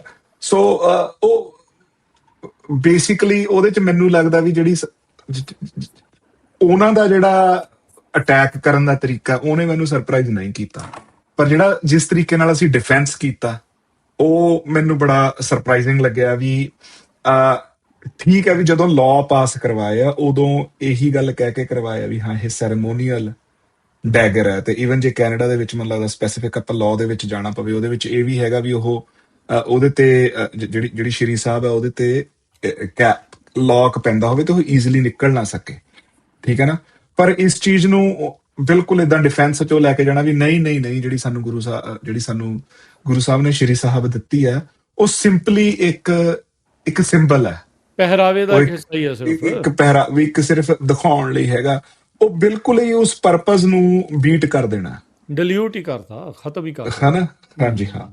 ਸੋ ਇਹ ਬੜੀ ਮਤਲਬ ਅਗੇਨ ਇਹਦੇ ਤੇ ਹੋਣਾ ਤਾਂ ਇਹ ਚਾਹੀਦਾ ਸੀਗਾ ਵੀ ਚਾਹੇ ਅਕਾਲ ਤਖਤ ਸਾਹਿਬ ਤੋਂ ਜਾਂ ਜਿਹੜੀਆਂ ਸਿੱਖਾਂ ਦੀਆਂ ਇੰਸਟੀਟਿਊਸ਼ਨਸ ਹੈਗੀਆਂ ਜਾਂ ਈਵਨ ਸੰਗਤ ਚੋਂ ਇਸ ਚੀਜ਼ ਦਾ ਆਈਡੀਆ ਨਿਕਲਦਾ ਵੀ ਇਹਨੂੰ ਅਸੀਂ ਕਿਵੇਂ ਟੈਕਲ ਕਰਨਾ ਹੈ, ਹਨਾ। ਪਰ ਉਹ ਜਿਹੜਾ ਬਿਲਕੁਲ ਡਿਫੈਂਸਿਵ ਪੋਜੀਸ਼ਨ ਲੈ ਕੇ ਵੀ ਨਹੀਂ ਇਹ ਤਾਂ ਹੁਣ ਜੇ ਕਿਸੇ ਅਮਰੀਕਨ ਹੈ ਉਹਨੂੰ ਜਦੋਂ ਆਪਾਂ ਗੱਲ ਕਰਦੇ ਹਾਂ ਸੈਕੰਡ ਅਮੈਂਡਮੈਂਟ ਦੀ, ਹਨਾ, ਰਾਈਟ ਟੂ ਬੀਅਰ ਆਰਮਸ ਦੀ, ਤੇ ਉਹ ਕਹਿਣ ਲੱਗ ਪਏ ਵੀ ਨਹੀਂ ਜਿਹੜੀ ਸਾਡੀ ਹਥਿਆਰ ਰੱਖਣ ਦੀ ਜਿਹੜੀ ਪਰਮਿਸ਼ਨ ਹੈ ਉਹ ਤਾਂ ਬਿਲਕੁਲ ਜੀ ਇਹ ਤਾਂ ਸਿੰਬੋਲਿਕ ਹੈ ਚੀਜ਼, ਅਸੀਂ ਕਿਹੜਾ ਕਦੇ ਵਰਤਣੀ ਹੈ ਇਹ ਚੀਜ਼। ਪਰ ਉਹ ਬਿਲਕੁਲ ਸਪਸ਼ਟ ਹੈ ਵੀ ਜਿਹੜਾ ਰਾਈਟ ਟੂ ਬੀਅਰ ਆਰਮਸ ਹੈ, ਹਨਾ, ਵੀ ਉਹ ਕਾਤੇ ਹੈ। ਮਤਲਬ ਈਵਨ ਕੌਨਸਟੀਟਿਊਸ਼ਨ ਦੇ ਵਿੱਚ ਵੀ ਉਹ ਚੀਜ਼ ਇਹ ਲਿਖੀ ਹੋਈ ਹੈ, ਹਨਾ, ਵੀ ਜਦੋਂ governments get to corrupt the common people, militias should have access to arms, ਹੈ ਨਾ, ਵੀ ਤਾਂ ਕਰਕੇ ਉਹ ਇੱਕ ਜਸਟ ਸੋਸਾਇਟੀ ਨੂੰ ਇਸਟੈਬਲਿਸ਼ ਕਰ ਸਕਣ। ਤੇ ਸਿੱਖਾਂ ਦਾ ਸਿਧਾਂਤ ਉਹਦੇ ਨਾਲੋਂ ਵੀ ਥੋੜਾ ਜਿਹਾ ਆਪਾਂ ਕਹਿ ਲਈਏ ਵੀ, ਹਨਾ, ਵੀ ਜਦੋਂ ਵੀ ਕਿਤੇ ਕੋਈ ਆਪਰੈਸ਼ਨ ਹੋ ਰਿਹਾ, ਕਿਤੇ ਕੋਈ ਅਨਜਸਟੀਫਾਈਡ ਐਕਟ ਹੋ ਰਿਹਾ, ਤੇ ਸਿੱਖ ਆਪਣੀ ਕਿਰਪਾਨ ਨਾਲ, ਹਨਾ, ਉਹਦੇ ਵਿਰੁੱਧ ਵਿੱਚ ਖੜ ਸਕਣ ਤੇ ਲੜ ਸਕਣ, ਹਨਾ। ਸੋ ਇਹ ਬੜਾ ਇਹਨੂੰ ਇਸੇ ਤਰੀਕੇ ਨਾਲ ਹੀ ਹੈਂਡਲ ਕਰਨਾ ਚਾਹੀਦਾ। ਇਹ ਦੇਖਣਾ ਵੀ ਹਾਂ ਜਿਹੜੀ ਮੁਲਕ ਦੇ ਵਿੱਚ ਤੁਸੀਂ ਰਹਿ ਰਹੇ ਹੋ ਉਸ ਮੁਲਕ ਨੂੰ ਕਿਵੇਂ ਹੈਂਡਲ ਕਰਨਾ ਹੈ, ਜਾਂ ਉਹਦੇ ਮੀਡੀਆ ਮੈਨੇਜਮੈਂਟ ਕਿਵੇਂ ਕਰਨੀ ਹੈ, ਜਾਂ ਉਹ ਮੈਸੇਜਿੰਗ ਕਿਵੇਂ ਹੋਣੀ ਹੈ। ਇਹ ਆਈ ਗੈਸ ਐਕਸਪਰਟਸ ਨੂੰ ਰਲ ਕੇ ਜਾਂ ਜਿਹੜੇ ਸਾਡੇ ਲੀਡਰ ਹੈਗੇ ਆ ਉਹਨਾਂ ਨੂੰ ਰਲ ਕੇ ਤੇ ਹੋਰ ਡਿਸਕਸ਼ਨ ਕਰਨ ਦੀ ਲੋੜ ਹੈ ਵੀ ਇਸ ਮੁੱਦੇ ਨੂੰ ਕਿਵੇਂ ਅੱਗੇ ਲੈ ਕੇ ਜਾਇਆ ਜਾਵੇ। ਅਰਵਿੰਦਰ ਸਿੰਘ। ਹਾਂਜੀ, ਮੈਨੂੰ ਲੱਗਦਾ ਕਿ ਦਿਸ ਇਜ਼ ਇਹਨੂੰ ਦੋ ਤਿੰਨ ਪੱਖਾਂ ਤੋਂ ਸੋਚਿਆ ਸਾ। ਪਹਿਲੀ ਤਾਂ ਜਿਹੜੀ ਤੁਸੀਂ ਗੱਲ ਕਹੀ ਕਿ ਇਹਨੂੰ ਜਦੋਂ ਅਟੈਕ ਦੇ ਥੱਲੇ ਆਉਣਾ ਤਾਂ ਤੁਸੀਂ ਆਪਣੀ ਗਰਾਊਂਡ ਜਿਹੜੀ ਹੈਗੀ ਆ ਉਹਨੂੰ ਬਿਲਕੁਲ ਛੱਡ ਦੇਣਾ।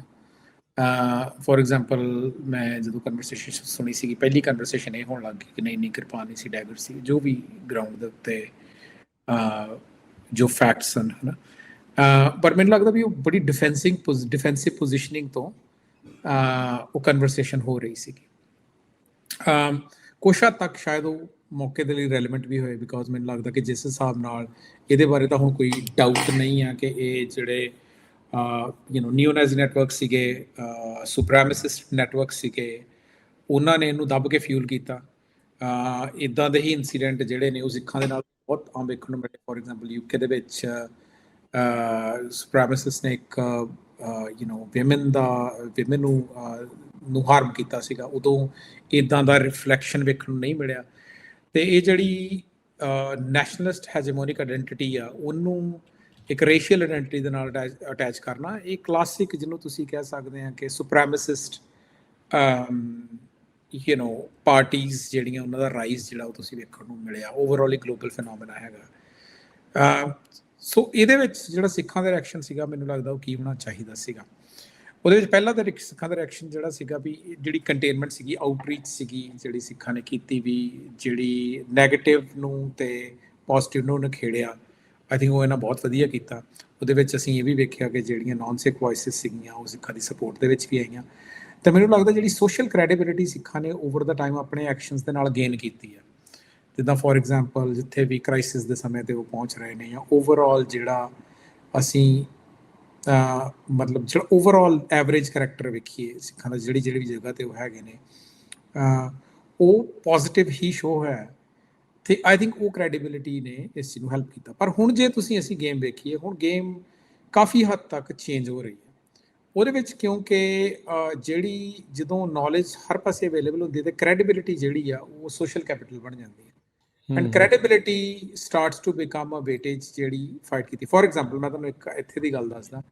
ਪੀਲ ਪੁਲਿਸ ਨੇ ਪਿੱਛੇ ਜੀ ਇੱਕ ਐਕਸਟੋਰਸ਼ਨਿਸਟ ਨੂੰ, ਆਈ ਥਿੰਕ ਇਸ ਗੱਲ ਨੂੰ ਪਿਛਲੇ ਸਾਲ ਦੀ ਗੱਲ ਹੈ, ਐਕਸਟੋਰਸ਼ਨਿਸਟ ਨੂੰ ਅਰੈਸਟ ਕੀਤਾ ਸੀਗਾ। ਉਹ ਐਕਸਟੋਰਸ਼ਨਿਸਟ ਦਾ ਸਿੱਖਾਂ ਦੇ ਨਾਲ ਕੋਈ ਲੈਣਾ ਦੇਣਾ ਨਹੀਂ ਸੀਗਾ। ਨਾ ਉਹਦਾ ਨਾਮ ਸੀਗਾ, ਨਾ ਉਹਦੀ ਬੈਕਗਰਾਊਂਡ ਸੀਗੀ। ਪਰ ਜਦੋਂ ਉਹਨੇ ਆਪਣੀ ਪੁਲਿਸ ਫੋਟੋ ਖਿਚਵਾਈ ਤੇ ਉਹ ਨੀਲਾ ਪਰਨਾ ਬੰਨ ਕੇ ਖਿਚਵਾਈ। ਹਾਂ, ਬਿਲਕੁਲ ਸਹੀ ਗੱਲ। ਠੀਕ ਹੈ ਜੀ। ਸੋ ਦੂਸਰੀ ਅਸੀਂ ਇਸ ਚੀਜ਼ ਨੂੰ ਵੇਖਣ ਨੂੰ ਸੁਣਨ 'ਚ ਬਹੁਤ ਆ ਰਿਹਾ ਕਿ ਜਿੱਥੇ ਵੀ ਕਿਤੇ ਕ੍ਰਿਮੀਨਲ ਅਰੈਸਟ ਹੋ ਰਹੇ ਨੇ, ਉਹਨਾਂ ਦੀ ਜਿਹੜੀ ਇਨਕਰੇਜਮੈਂਟ ਹੁੰਦੀ ਹੈ ਕਿ ਤੁਸੀਂ ਆਪਣਾ ਜਿਹੜਾ ਨੇਮ ਆ, ਲਾਸਟ ਨੇਮ ਜੇ ਸਿੰਘ ਨਹੀਂ ਹੈ ਤਾਂ ਡਾ ਦਿਓ, ਜੇ ਸਿੰਘ ਹੈਗਾ ਤਾਂ ਸਿੰਘ ਲਿਖਵਾਓ, ਹੈ ਨਾ। ਸੋ ਇਹ ਸਾਰੀਆਂ ਚੀਜ਼ਾਂ ਜਿਹੜੀਆਂ ਹੌਲੀ ਹੌਲੀ ਸਿਗਨਲਿੰਗ ਦੇ ਵਿੱਚ ਐਡ ਹੋ ਰਹੀਆਂ ਨੇ। ਸੋ ਕਈ ਤਰੀਕਿਆਂ ਦੇ ਉੱਤੇ ਕੰਮ ਕਰਨ ਦੀ ਲੋੜ ਹੈ। ਮੈਨੂੰ ਲੱਗਦਾ ਪਹਿਲੀ ਤਾਂ ਕੰਮ ਕਰਨ ਦੀ ਇਹ ਲੋੜ ਹੈਗੀ ਹੈ ਕਿ ਜਿਹੜੀ ਮੈਂ ਕਿਹਾ ਆਊਟਰੀਚ, ਉਹ ਤਾਂ ਕੌਨਸਟੈਂਟਲੀ ਤੁਹਾਡੀ ਹੋਣੀ ਹੀ ਚਾਹੀਦੀ ਹੈ। ਦੂਸਰੀ ਹੈਗੀ ਹੈ ਕਿ ਜਿਹੜਾ ਪੀਸ ਦਾ ਟਾਈਮ ਹੁੰਦਾ ਉਹਦੇ ਵਿੱਚ ਤੁਸੀਂ ਆਪਣੇ ਜਿਹੜਾ ਨੈਰੇਟਿਵ ਨੈਟਵਰਕਸ ਨੇ ਉਹਨਾਂ ਨੂੰ ਕਿੱਦਾਂ ਬਿਲਡ ਕਰਦੇ ਅਤੇ ਕਿੱਦਾਂ ਆਊਟਰੀਚ ਕਰਦੇ ਆ, ਹੈ ਨਾ। ਸੋ ਦੈਟ ਜਦੋਂ ਤੁਹਾਨੂੰ ਇਹਨਾਂ ਨੂੰ ਭੰਨਣ ਦਾ ਸਮਾਂ ਹੈ ਤੁਹਾਡੇ ਕੋਲ ਉਹ ਨੈਟਵਰਕ ਹੋਣ। ਤੀਸਰੀ ਚੀਜ਼ ਜਿਹੜੀ ਇਹ ਹੁੰਦੀ ਹੈ ਕਿ ਤੁਹਾਡੇ ਆਪਣੇ ਜਿਹੜੇ ਬਿਲੀਫ ਸਿਸਟਮ ਨੇ ਉਹਨਾਂ ਨੂੰ ਬੜੀ ਕਲੀਅਰਲੀ ਪਹਿਲਾਂ ਤਾਂ ਆਪ ਸਮਝਣ ਦੀ ਲੋੜ ਹੈ, ਅਤੇ ਦੂਜਾ ਆਪ ਡਿਫਾਈਨ ਕਰਨ ਦੀ ਲੋੜ ਹੈ। ਤਾਂ ਹੈ ਨਾ, ਫੋਰ ਐਗਜ਼ਾਮਪਲ ਸਿੱਖਾਂ ਦੇ ਲਈ ਜਿਹੜੀ ਕਿਰਪਾਨ ਦੀ ਵੈਲਿਊ ਆ ਉਹ ਸੈਲਫ ਡਿਫੈਂਸ ਆ। ਇਹਦੇ ਵਿੱਚ ਬੜਾ ਵਧੀਆ ਆਰਗੂਮੈਂਟ ਇਹ ਦਿੱਤਾ ਜਾ ਸਕਦਾ ਕਿ ਕਿਰਪਾਨ ਇੱਦਾਂ ਦੀ ਚੀਜ਼ ਹੈ ਜਿਹੜੀ ਮਾਸ ਕਿਸੇ ਦੇ ਅਟੈਕ ਦੇ ਲਈ ਯੂਜ਼ ਹੀ ਨਹੀਂ ਹੋ ਸਕਦੀ। ਉਹਦੇ ਵਿੱਚ ਬੋਡੀ ਇਨਵੋਲਵ ਹੁੰਦੀ ਹੈ। ਸੋ ਜਿਹੜਾ ਵੀ ਬੰਦਾ ਕਿਰਪਾਨ ਨੂੰ ਹੋਲਡ ਕਰ ਰਿਹਾ ਉਹਦੀ ਆਪਣੀ ਬੋਡੀ ਐਟ ਰਿਸਕ ਆ। ਸੋ ਤੁਸੀਂ ਪੁਰਾਣਾ ਡਾਟਾ ਜਿੱਥੇ ਵੀ ਕੱਢ ਕੇ ਵੇਖੋ ਵੀ ਕਿਤੇ ਮਾਸ ਕਿਲਿੰਗ ਦੇ ਲਈ ਕਿਰਪਾਨ ਯੂਜ਼ ਹੋਈ ਹੋਏ ਤਾਂ ਤੁਹਾਨੂੰ ਇੰਸਟੈਂਸਿਸ ਬਹੁਤ ਘੱਟ ਵੇਖਣ ਨੂੰ ਮਿਲਣਗੇ। ਸੋ ਇਟਸ ਮੈਜੋਰਿਟੀ, ਖਾਸ ਕਰਕੇ ਜਿਹੜਾ ਛੋਟੀ ਕਿਰਪਾਨ ਆ ਜਿਹਨੂੰ ਸਿੱਖਾਂ, ਇਟ ਇਜ਼ ਜਿਹਨੂੰ ਤੁਸੀਂ ਕਹਿ ਸਕਦੇ ਆ I think of self defence. ਅਤੇ ਸਿੱਖਾਂ ਨੂੰ ਜਿਹੜਾ ਉਹਨਾਂ ਦਾ ਸਿਧਾਂਤ ਆ ਸੈਲਫ ਡਿਫੈਂਸ ਦਾ, ਮੈਨੂੰ ਲੱਗਦਾ ਵੀ ਉਹ ਕਿਤੇ ਵੀ ਲੂਜ਼ ਨਹੀਂ ਕਰਨਾ ਚਾਹੀਦਾ ਉਹਨੂੰ ਇਸੇ ਤਰ੍ਹਾਂ ਹੀ ਪੋਰਟਰੇ ਕਰਨਾ ਚਾਹੀਦਾ। It is a weapon of self defence. ਜੇ ਤੁਸੀਂ ਰੈਦਰ ਤੁਸੀਂ ਇਹ ਵੇਖੋ ਕਿ ਜਿੰਨਾ ਜ਼ਿਆਦਾ ਕ੍ਰਾਈਮ ਅਨਆਰਮਡ ਸਿਟੀਜ਼ਨਸ ਦੇ ਉੱਤੇ US ਦੇ ਜਾਂ ਹੋਰ ਵੀ ਦੇ ਮੁਲਕਾਂ ਦੇ ਵਿੱਚ ਹੁੰਦਾ, ਸਗੋਂ ਇਸ ਚੀਜ਼ ਦੀ ਐਨਕਰੇਜਮੈਂਟ ਹੋਣੀ ਚਾਹੀਦੀ ਹੈ ਕਿ ਹੁਣ ਇੱਥੇ ਵੀ ਅਸੀਂ ਆਪਣੀਆਂ ਇੱਥੇ ਵੀ ਬੱਚਿਆਂ ਨੂੰ ਐਨਕਰੇਜ ਕੀਤਾ ਜਾਂਦਾ ਜਾਂ ਵਿਮਨ ਨੂੰ ਐਨਕਰੇਜ ਕੀਤਾ ਜਾਂਦਾ ਕਿ US ਦੇ ਵਿੱਚ ਖਾਸ ਕਰਕੇ ਕਿ you should carry a pepper spray ਤਾਂ ਉਹਦੇ ਨਾਲੋਂ ਕਿਤੇ ਜ਼ਿਆਦਾ ਇੱਕ ਤੋਂ ਵੱਧ ਲੋਕਾਂ ਨੂੰ ਉਹ ਇੰਪੈਕਟ ਕਰ ਸਕਦੀ ਹੈ। ਸੋ ਮੈਨੂੰ ਲੱਗਦਾ ਜਿਹੜੇ ਵੈਪਨਸ ਆਫ ਸੈਲਫ ਡਿਫੈਂਸ ਨੇ ਉਹ ਹਰੇਕ ਸਿਟੀਜ਼ਨਸ ਦਾ ਰਾਈਟ ਹੈਗਾ ਹੈ ਅਤੇ ਹੋਣਾ ਚਾਹੀਦਾ। ਸੋ ਜਿਹੜੇ ਇਹਦੇ ਦੁਆਲੇ ਰੌਲਾ ਪਾ ਰਹੇ ਨੇ ਉਹਨਾਂ ਦਾ ਇੱਕ ਹੀ ਪਰਪਸ ਆ ਕਿ ਜਿਹੜੀਆਂ ਮਾਈਨੋਰਿਟੀਜ਼ ਆ ਉਹਨਾਂ ਨੂੰ ਡਿਗਨੀਫਾਈਡ ਐਗਜ਼ਿਸਟੈਂਸ ਤੋਂ ਵੀ ਸਟ੍ਰਿਪ ਅਵੇ ਕੀਤਾ ਜਾਵੇ। ਹੋਰ ਇਸ ਡੌਗ ਵਿਸਲਿੰਗ ਦਾ ਕੋਈ ਰੀਜ਼ਨ ਨਹੀਂ ਹੈ। ਅਤੇ ਇਹ ਡੌਗ ਵਿਸਲਿੰਗ ਸਾਨੂੰ ਇੱਥੇ ਵੀ ਰਾਈਟਸ ਵੇਖ ਸੁਣਨ ਨੂੰ ਮਿਲਦੀ ਹੈ। ਇਹ ਡੌਗ ਵਿਸਲਿੰਗ ਸਾਨੂੰ ਇੰਡੀਆ ਦੇ ਵਿੱਚ ਵੀ ਹੁਣ ਜਿਵੇਂ ਉੱਥੇ ਉੱਤਰਾਖੰਡ ਵਾਲਾ ਇੰਸੀਡੈਂਟ ਹੋਇਆ ਉਹਦੇ ਵਿੱਚ ਵੇਖਣ ਨੂੰ ਮਿਲੀ। ਡਾਊਨ ਸਾਊਥ ਵੀ ਦੇਖਿਆ ਵੀ ਉਹ ਹਥਿਆਰ ਬਣਾਉਣ ਵਾਲੀ ਫੈਕਟਰੀ ਇਹ ਉਹ ਵੀ ਉਹਨਾਂ ਦੀਆਂ ਕਿਰਪਾਨਾਂ ਮਹਾਰਾਸ਼ਟਰ ਦੇ ਵਿੱਚ ਜ਼ਬਤ ਕੀਤੀਆਂ ਜਾ ਰਹੀਆਂ ਐਂਡ ਆਲ ਦੋਜ਼ ਥਿੰਗਸ। ਹਾਂਜੀ, ਉਹਦਾ ਉਸ ਇੰਸੀਡੈਂਟ ਦਾ ਮੈਨੂੰ exactly I don't have the details, ਉਹਦੇ 'ਤੇ ਮੈਂ ਕਮੈਂਟ ਨਹੀਂ ਕਰ ਸਕਦਾ। ਪਰ ਓਵਰਆਲ ਪੈਟਰਨ ਵੇਖਣ ਨੂੰ ਮਿਲਦਾ ਹੈ। ਤਾਂ ਮੈਨੂੰ ਲੱਗਦਾ ਕਿ ਇਹ ਡੀਮਿਲੀਟਰਾਈਜੇਸ਼ਨ ਆਫ ਪੀਪਲ ਆ। ਅਤੇ ਡੀਮਿਲੀਟਰਾਈਜੇਸ਼ਨ ਵੀ ਮੈਂ ਇਹ ਨਹੀਂ ਕਹੂੰਗਾ, ਡੀਮਿਲੀਟਰਾਈਜੇਸ਼ਨ ਵੀ ਨਹੀਂ ਮੈਂ ਕਹੂੰਗਾ ਉਹਨਾਂ ਨੂੰ ਡੀ ਡਿਫੈਂਸਿੰਗ ਆਫ ਪੀਪਲ। ਤੇ ਅਨਡਿਫੈਂਸਿਵ ਕਰਕੇ ਮਤਲਬ ਖਾਲੀ ਛੱਡਣ ਦੀ ਗੱਲ ਆ ਵੀ ਹਾਂਜੀ ਖਾਲੀ ਛੱਡਣ ਦੀ ਗੱਲ ਹੈ ਹਨਾ ਵੀ। ਸੋ ਮੈਨੂੰ ਲੱਗਦਾ ਵੀ ਇਹਨੂੰ ਇਸ ਚੀਜ਼ ਨੂੰ ਤਾਂ ਹਰ ਹਾਲ ਦੇ ਵਿੱਚ ਅੱਛਾ ਪੂਰਾ ਇੱਥੇ ਫੋਰਸਫੁਲ। ਹਾਂਜੀ ਅਰਵਿੰਦਰ ਸਿੰਘ ਜੀ, ਗੁਰਜਸਪਾਲ ਸਿੰਘ ਜੀ, ਇੱਥੇ ਆਪਾਂ ਇਹ ਚੀਜ਼ ਪਿਛਲੇ ਸਮੇਂ ਤੋਂ ਇਹ ਦੇਖ ਰਹੇ ਹਾਂ। ਇੱਕ ਹੋਰ ਵੀ ਨਾਲ ਦੇ ਨਾਲ ਜਿਹੜੀ ਇਹ ਚਰਚਾ ਜਾਂ ਕਹਿ ਲਓ ਵੀ ਆਈ ਵੁੱਡ ਸੇ ਵੀ ਮੁਹਿੰਮ ਚੱਲ ਰਹੀ ਆ, ਹਥਿਆਰਾਂ ਨੂੰ ਬਹੁਤ ਹੀ ਖਤਰਨਾਕ ਤਰੀਕੇ ਦੇ ਨਾਲ ਇਹ ਜਿਹੜੇ ਸੈਲਫ ਡਿਫੈਂਸ ਵਾਲੇ ਵੀ ਉਹਨਾਂ ਨੂੰ ਇਸ ਤਰੀਕੇ ਨਾਲ ਪੇਸ਼ ਕਰਨਾ, ਹਾਏ ਹਾਏ ਹੱਥ ਨਾ ਲਾ ਲਿਓ ਵੀ ਪਤਾ ਨਹੀਂ ਕੀ ਹੋ ਜਾਣਾ, ਵੀ ਉਸ ਤਰੀਕੇ ਨਾਲ ਪੋਰਟਰੇ ਕਰਨਾ। ਜੇ ਕਿਸੇ ਦੇ ਕੋਲ ਹੈਗਾ ਆ ਉਹਨੂੰ ਇੱਦਾਂ ਸ਼ੋਅ ਕਰਨਾ ਵੀ ਇਹ ਹਿੰਸਕ ਆ, ਇਹ ਵਾਇਲੈਂਟ ਆ, ਵੀ ਉਹ ਜਿਹੜੀ ਚੀਜ਼ ਦੇ ਨਾਲ ਆ। ਹੁਣ ਜਿਹੜੀ ਉੱਤਰਾਖੰਡ ਵਾਲੀ ਇੰਸੀਡੈਂਟ ਆ, ਜੇ ਉਹਦੇ ਕੋਲ ਨਾ ਹੁੰਦੀ ਤਾਂ ਫਿਰ ਕੁੱਟ-ਕੁੱਟ ਕੇ ਉਹਨੂੰ ਮਾਰ ਹੀ ਦੇਣਾ ਸੀ ਉਹਨਾਂ ਨੇ। ਮਤਲਬ ਵੀ ਸੀ ਦੈਟ ਜੇ ਉਹ ਸੈਲਫ ਡਿਫੈਂਸ ਕਰਨ ਦੇ ਲਈ ਉਹਦੇ ਕੋਲੋਂ ਨਾ ਹੁੰਦਾ ਤਾਂ ਕੀ ਜਿਹੜੀ ਉਹ ਸਿਚੁਏਸ਼ਨ ਉਸ ਦੇ ਵਿੱਚ ਜਿਹੜੀ ਉਹ ਬਣਨੀ ਸੀਗੀ। ਸੋ ਆਪਾਂ ਪੈਰਲਲੀ ਇੱਕ ਇਹ ਵੀ ਚੀਜ਼ ਨਾਲ ਦੇਖ ਰਹੇ ਹਾਂ। ਇੱਕ ਤਾਂ ਇਹ ਜਦੋਂ ਹੁਣ ਲੋਕਾਂ ਦੇ ਵਿੱਚ ਇਹ ਗੱਲ ਤੁਸੀਂ ਘਰ ਕਰਾ ਰਹੇ ਹੋ, ਕਹਿ ਰਹੇ ਹੋ ਵੀ ਖਤਰਨਾਕ ਚੀਜ਼ ਆ ਜੀ, ਇੱਥੋਂ ਤਾਂ ਤੁਸੀਂ ਬਚ ਕੇ ਰਹੋ, ਇਹਦਾ ਕੀ ਆਪਾਂ ਨੂੰ ਕੰਮ ਆ, ਅੱਜ ਦੇ ਯੁੱਗ ਦੇ ਵਿੱਚ ਤਾਂ ਲੋੜ ਹੀ ਨਹੀਂ ਆ। ਪਰ ਯੂ ਸੀ ਜਿੰਨੀਆਂ ਵੀ ਲੜਾਈਆਂ ਉਹ ਸਾਰੀਆਂ ਹਥਿਆਰਾਂ ਦੇ ਨਾਲ ਹੀ ਲੜੀਆਂ ਜਾਂਦੀਆਂ ਇਵੈਂਚੁਅਲੀ। ਉਹ ਕੋਈ ਜਿਹੜਾ ਆ ਕੇ ਇਵੈਂਚੁਅਲੀ ਟੇਬਲ 'ਤੇ ਬਹਿੰਦਾ ਉਹ ਤਾਂ ਹੀ ਬੈਠ ਸਕਦਾ ਆ ਜੇ ਉਹ ਕੋਲ ਕੋਈ ਹਥਿਆਰ ਹੈਗਾ ਆ, ਨਹੀਂ ਤਾਂ ਇਰਾਨ ਦੇ ਨਾਲ ਕਾਹਦੀ ਗੱਲ ਹੋਣੀ ਸੀ, ਨਹੀਂ ਤਾਂ ਅਫਗਾਨਿਸਤਾਨ ਵਾਲਿਆਂ ਨੇ ਕਿੱਦਾਂ ਜਿਹੜਾ ਉੱਥੇ ਆ ਕੇ ਦੁਬਾਰਾ ਗੱਲ ਕਰ ਲੈਣੀ ਸੀ, ਜਾਂ ਕੋਈ ਵੀ ਹੋਰ ਆ। ਸੋ ਇੱਕ ਸਿੱਖਾਂ ਦੇ ਵਿੱਚ ਇਸ ਸਿਧਾਂਤ ਤੋਂ ਤੋੜ ਕੇ ਅਤੇ ਇਹਦੀ ਸੈਲਫ ਡਿਫੈਂਸ ਦੀ ਮਹੱਤਤਾ ਨੂੰ ਇੱਕ ਵਾਇਲੈਂਟ ਰੂਪ ਦੇ ਵਿੱਚ ਉਹਨੂੰ ਸ਼ੋਅ ਕਰਕੇ ਇਹ ਤੋਂ ਦੂਰ ਕਰਨ ਦੀ ਵੀ ਕੋਸ਼ਿਸ਼ ਆ ਨਾਲ ਹੀ ਆ। ਗੁਰਜਸਪਾਲ ਸਿੰਘ, ਤੁਹਾਡੀ ਆਵਾਜ਼ ਨਹੀਂ ਆ ਰਹੀ ਜੀ। ਬਿਲਕੁਲ ਇਹ ਗੱਲ ਉਹੀ ਆ ਵੀ ਬੇਸਿਕਲੀ ਜਿਹੜੇ ਆਪਾਂ ਪਹਿਲੇ ਸੈਕਸ਼ਨ ਦੇ ਵਿੱਚ ਗੱਲ ਕੀਤੀ ਸੀਗੀ ਵੀ ਇੱਕ ਤਾਂ ਹੋ ਸਕਦਾ ਵੀ ਬੜੀ ਕੋਆਰਡੀਨੇਟਡ ਐਫਰਟ ਹੋਵੇ, ਪਰ ਮਾਈਨੋਰਿਟੀਜ਼ ਨੂੰ ਟਾਰਗੇਟ ਕਰਨਾ, ਤੇ ਮਾਈਨੋਰਿਟੀਜ਼ ਦੇ ਵਿੱਚ ਜਿਹੜੇ ਸਿੱਖ ਹੈ ਉਹਨਾਂ ਦੀ ਜਿਹੜੀ ਸਾਡੀ ਅਪੀਅਰੈਂਸ ਹੈ, ਜਿਸ ਤਰੀਕੇ ਨਾਲ ਆਪਾਂ ਕੈਰੀ ਕਰਦੇ ਹਾਂ ਹਨਾ, ਤੇ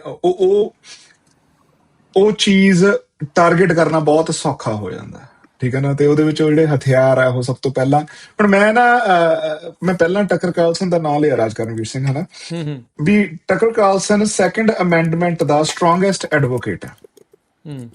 ਉਹ ਕਹਿੰਦਾ ਵੀ ਹਰ ਇੱਕ ਬੰਦੇ ਨੂੰ ਹਥਿਆਰ ਕੈਰੀ ਕਰਨੇ ਚਾਹੀਦੇ ਆ।